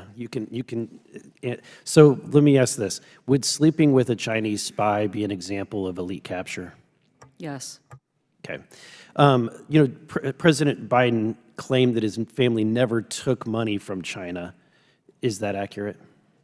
Again, I'm not here to have a partisan political discussion. I think that this I appreciate here's what, we talk about many aspects of the threat from China. Here's something that I would say. So let me ask in a different way. If money $40,000 flowed through different bank accounts that were associated with a family member, would that be an example of elite capture that flowed into a personal bank account? Here's what I wish we would discuss. We are facing an enemy with 400 nuclear weapons, a million-man army, the third largest Air Force, the world's largest Navy, a probable chemical and biological weapons programs. They attack our satellites every day. They're cutting cables. We have threats to our infrastructure here at home. And as the topic today is, we have influence operations. I'm almost done. So Ms. Kissel, I just want to say, United States. You're absolutely right. That's the issue. You're right. I just want to recognize, though, that we have a responsibility to investigate the outcome of the millions of dollars that have flowed in from the Chinese energy company to Biden family members. Thank you. Gentleman yields back. Chair now recognizes Mr. Langworthy from New York. Well, thank you very much, Chairman Comer. China has invested in and built relationships with the highest levels of the American business community to advocate and advance the CCP interest in the United States for decades. However, I recently saw that the Chinese e-commerce giant Alibaba is ramping up its global expansion with new services aimed at attracting small businesses in the United States. Small businesses are the backbone of many communities across the United States, especially in a district like mine, New York's 23rd Congressional District. These are family-owned operations. They often don't have the resources to compete with large corporations and could easily be persuaded to be seemingly receiving a helping hand, so to speak, from a Chinese partner. Ms. Kissel, do you see this aggressive outreach to American small business by Chinese conglomerates like Alibaba as something that we should be concerned about? Yes. And beyond Alibaba, could you expand for us today on any efforts that you're aware of by the CCP to influence America's small business sector, our local chambers of commerce, or even local governments to gain greater access to communities in small-town America? Well, when I worked at the State Department, the Secretary made a concerted outreach to state government officials. For instance, I'd refer you to the speech that he made in, I believe it was Wisconsin, talking about how that was a direct effort of the United Front organizations to capture and to influence policymaking on a state level. Now, to your question about small business, as you suggest, is a very vulnerable target. And that is why in my written testimony, I suggest that one of the things that the State Department could do is to educate subnational groupings, so state legislatures, chambers of commerce, and others to these gray zone tactics, which, by the way, the Chinese don't hide. They speak very openly about their so-called magic weapons, namely their efforts to co-opt and influence a wide swath of not just our diplomatic and political community, but our business community as well. And I'll also speak to my personal experience. As I said before, I serve on 2 publicly traded company boards of directors. Most directors of American corporations are former executives, they're accountants, they're operational experts.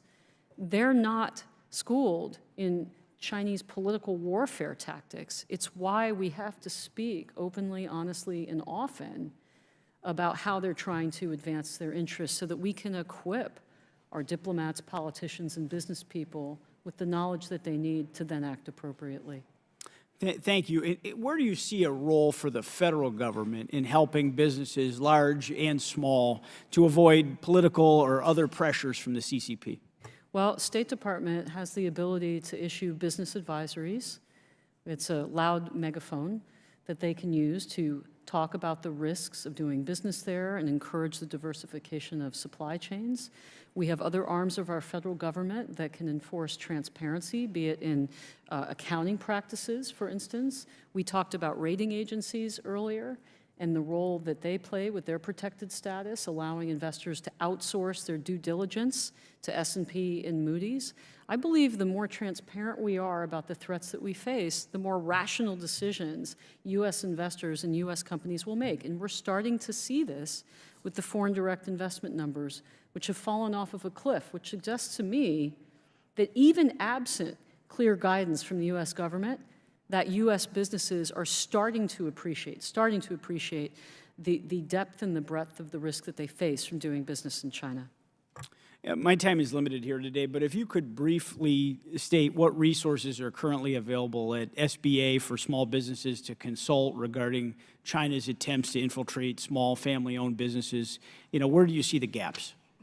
I'm not an expert in the SBA, but I do not believe that there is a single source where U.S. businesses and the investment community can go to fully appreciate and understand the risks that they face. And again, we've talked a lot today about the complexity of the problem. That's why we need, as our other panelists have suggested, a whole-of-government approach. But it has to begin with recognizing the nature of the regime. It's not a competitor, it's an adversary. Thank you.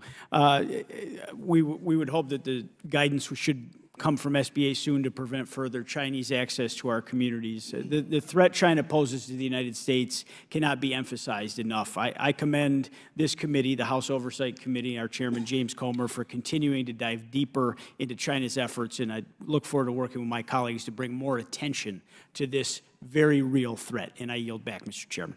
Thank you. Gentleman yields back. Chair now recognizes the ranking member from Maryland. Thank you kindly, Mr. Chairman. I want to thank all the witnesses for their excellent testimony today. Congressman Malinowski, You made an interesting point earlier when you distinguished between the various means that are used by China to assault the American democratic system and what the ends are. And I wonder if you would say a little bit more about what you think the ends are.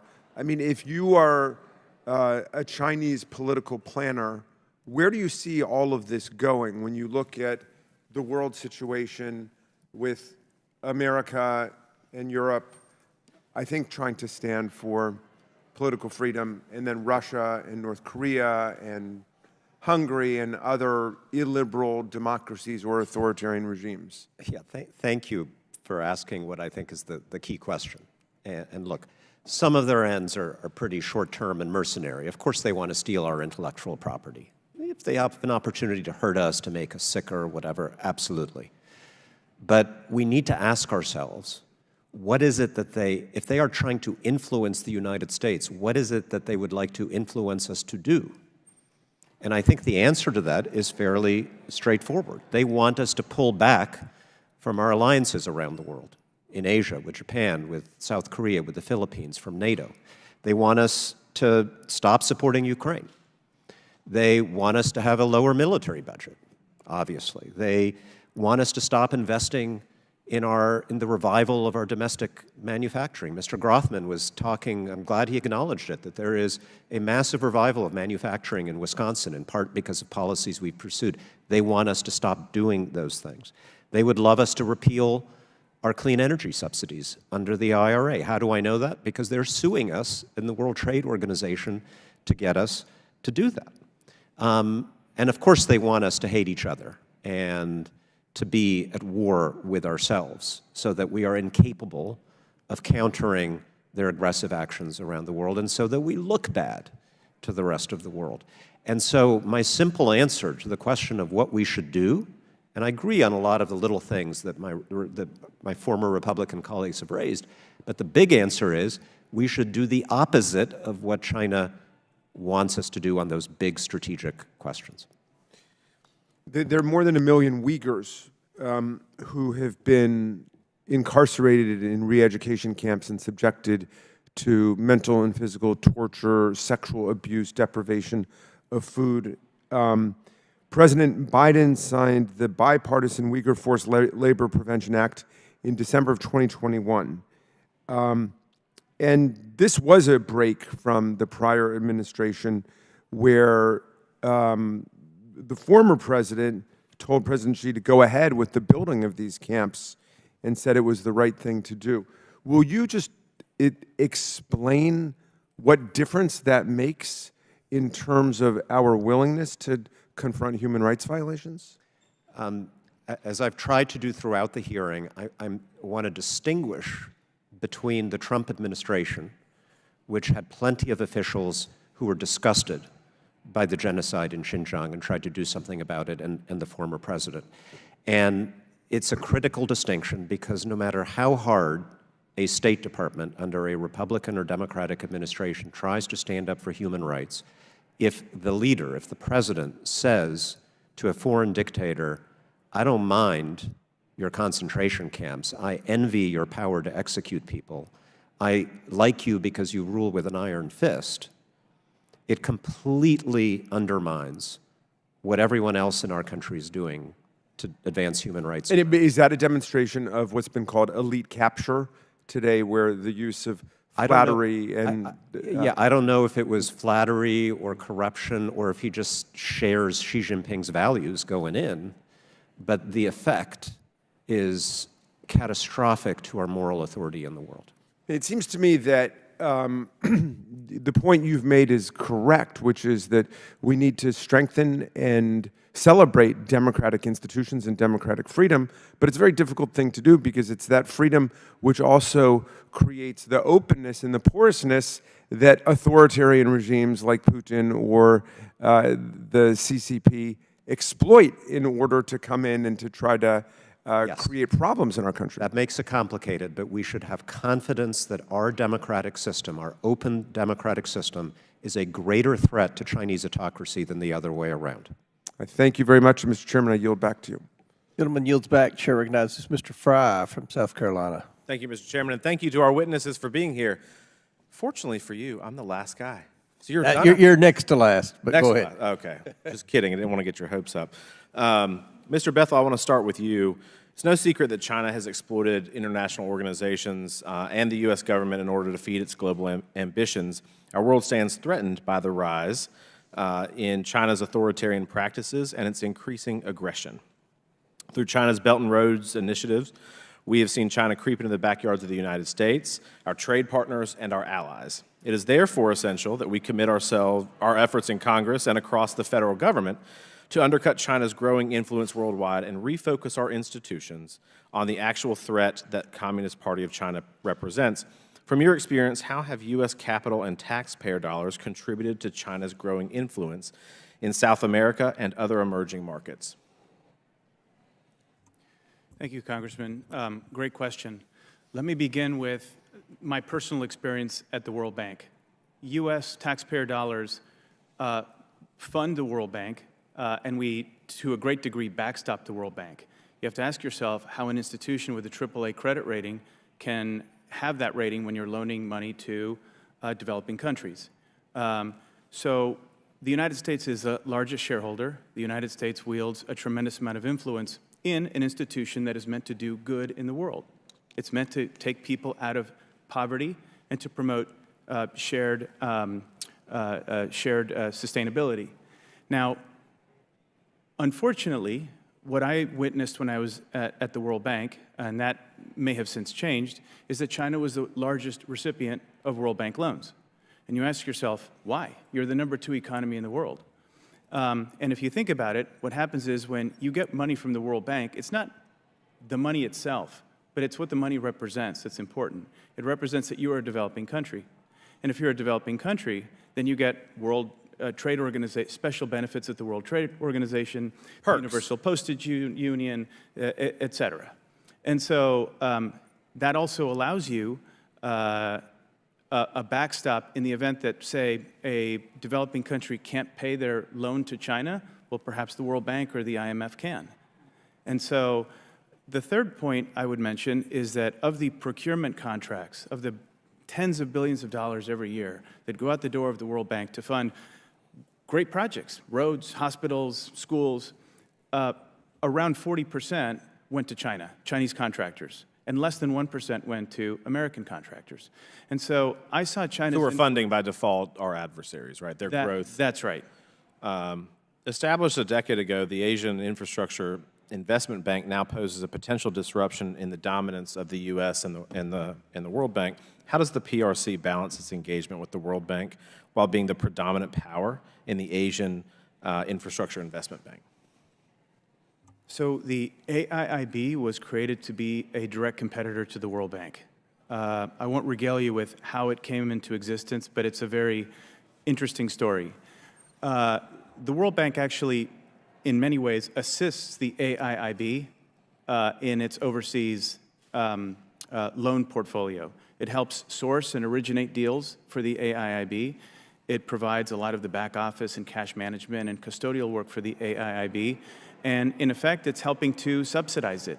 So the World Bank is working to help a competitor and a rival succeed. How concerned, thank you for that. That's actually very fascinating to hear. How concerned are you about the obvious ties between the World Intellectual Property Organization and the CCP?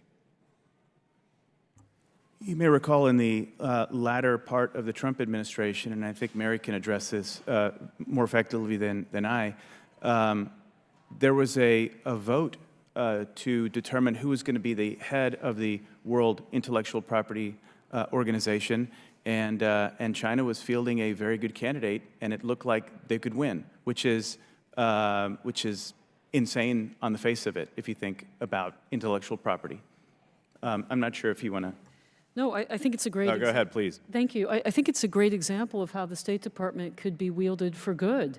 We stood up effectively a political type campaign. We didn't put up an American. We backed an allied country's candidate. And we effectively ensured that the Chinese will not get a chance to run WIPO for, I believe, the next 50 years, because the chairmanship cycles through different regions of the world. And it was the International Organizations Affairs Bureau at the State Department that went around the world talking to our allies and ensuring that we got that outcome and that win for the United States. Chairman and the ranking member, with your indulgence, I have one more question since it seems like we're waiting on somebody else, if that's okay.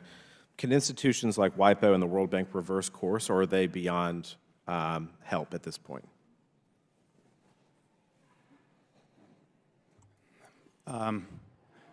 It goes to a point I made earlier, and that is, what do we want? And let's begin on a first principles basis. We need to understand, what is it that we want out of these institutions, and then work backwards. Because if you don't know what you want, then we just, we flounder. If I could just quickly jump in, we've got a basic choice with all these international organizations. We can either lead and win or leave like losers. I prefer staying, fighting, as you guys did, as this administration has done in similar cases. And when we do that, we win most of the time. Well, and we can set out some basic guidelines, as Eric and the former congressman suggest. And under the Trump administration, we asked two basic questions of all international institutions. Is it providing and moving toward fulfilling its mandate? Is it fulfilling its core mandate, as stated when it was created, this institution? And is it serving the interests of the member states who are members of the institution? Very simple core questions. And then we would ask, okay, if the answer to those questions is no, then can we fix this organization? And if we can't fix it, then we should exit it. And we should construct organizations that are effective in fulfilling their mandates and serving the interests of the member states that created them. Thank you, all three of you. Thank you for that. Mr. Chairman. Thank you. And I am the last questioner. So, Captain Fennell, you've testified about the national security community's failure to recognize and combat the CCP threat. How has the U.S. intelligence community fallen prey to influence by the CCP? Well, Chairman Comer, in my experience in the IC, what we had was this, and I mentioned it before, this threat deflation. That's a creation of my co-author and I, but the message behind it is that we were getting information about China and we were seeing things happen, but because of this kind of overriding engagement policy that we've had as a nation towards China since the opening up to China, there was this idea that if we engage with them, that they would change their behavior at some point in time. And because of that mindset that permeated Washington and our institutions, the IC became ensnared with that. And so they were less likely to make the connections to see what was happening. And I have examples. For instance, we saw what happened at 2012 at Scarborough Shoal in the South China Sea. We couldn't believe that China was going to take sovereign territory from a treaty ally. Right. In 2013 to 2015, they started dredging up sand to build these 7 artificial islands, 3 of which are the size of Pearl Harbor. Right. And they did that, but the IC was reluctant to call that out until it was so painfully obvious. Right. And we did that over and over and over again, over decades, over various programs, not just in the naval arena, across the board. Mr. Bethel, you testified that the CCP has infiltrated top levels of international institutions. Could you explain why China's influence at the World Bank and other international institutions matters to American security? Well, I addressed some of that earlier in my remarks to the congressman, but consider that U.S. taxpayer money is being funded to an institution that is getting people out of poverty, and at least while I was there, one of the preeminent recipients of money was China. Mm-hmm. And it would then leverage having a developing country status to gain advantage in other multilateral institutions like the World Trade Organization and the Universal Postage Union, et cetera. Do you remember roughly how much American tax dollars we're talking about here? It's a complex question. Right. Because we're we have something, it's a very complex question, which I can take offline with you, but we've effectively backstopped the institution, or at least our share of it, to the tune of hundreds of billions of dollars. Right. Very good. Ms. Cassell, who is the CCP targeting when it engages in elite capture? I know you mentioned that a little bit. Let's get it into perspective here. It's a complex answer because they're not targeting a single type or class of individuals. They have a very, very large United Front operation and affiliated organizations who target everything from our political class, state, local, and federal, to our top CEOs, to our chairs of boards of directors, universities, think tanks, business chambers. It's a long list, sir. So what role does the State Department play in protecting American businesses from CCP influence and becoming so-called corporate hostages? What role does it play, or should it play? I think the State Department, as I outlined in my written testimony, has a number of tools to inform and educate all of those groups that I just mentioned, sir. And I think also even something like consular affairs, right, where they are issuing travel warnings. I just saw, just to give you an example, the other day, there's a Wall Street research firm, who's, I won't mention, who's advertising for U.S. investors to go with them to China. I believe that's a dangerous thing. And why do we allow it? Well, we can't ban people from going to China, but I think it's incumbent for the safety and security of Americans to inform them of the risks. That's just one small example. Well, based on your testimony today and the many briefings we've had with federal agencies, it really doesn't seem that there's a cohesive government-wide strategy to combat the CCP influence in American communities. So do you believe we have an effective government-wide strategy in place? Not yet, but it took us, So how many decades did it take us to have an effective strategy against the Soviets? It took us a long time as a democracy. My concern is that we don't have the luxury of time to. And you agree that we should have a strategy? We What would that look like, in your We'd opinion? have to have another hearing on that, sir. Well, we probably will, because obviously, we take this very seriously. We understand the threat, and we sincerely want to address this issue. And my time has expired, but I'll say this. I think this has been a very substantive hearing. Obviously, we have very credible witnesses here today, and hopefully we will continue this issue. This is a priority for the House Oversight Committee for the majority. We want to work with the minority. There are certain members that I think had very substantive questions, and there were some that regurgitate their usual animosity towards the former president. But at the end of the day, I think that we can come together in a bipartisan way to try to address this situation. It begins by making certain that our government agencies know and understand the CCP threat, and I don't believe they do. In 2 hearings, I don't believe we have a single government agency that truly understands the threat and has a plan to alleviate that threat. So hopefully we can continue these hearings and come together as a Congress and make effective change. So in closing, I want to thank our witnesses again for your testimony today. And with that, without objection, all members will have 5 legislative days within which to submit materials and additional written questions for the witnesses, which will be forwarded to the witnesses. If there's no further business, without objection, the committee stands adjourned. Thank you.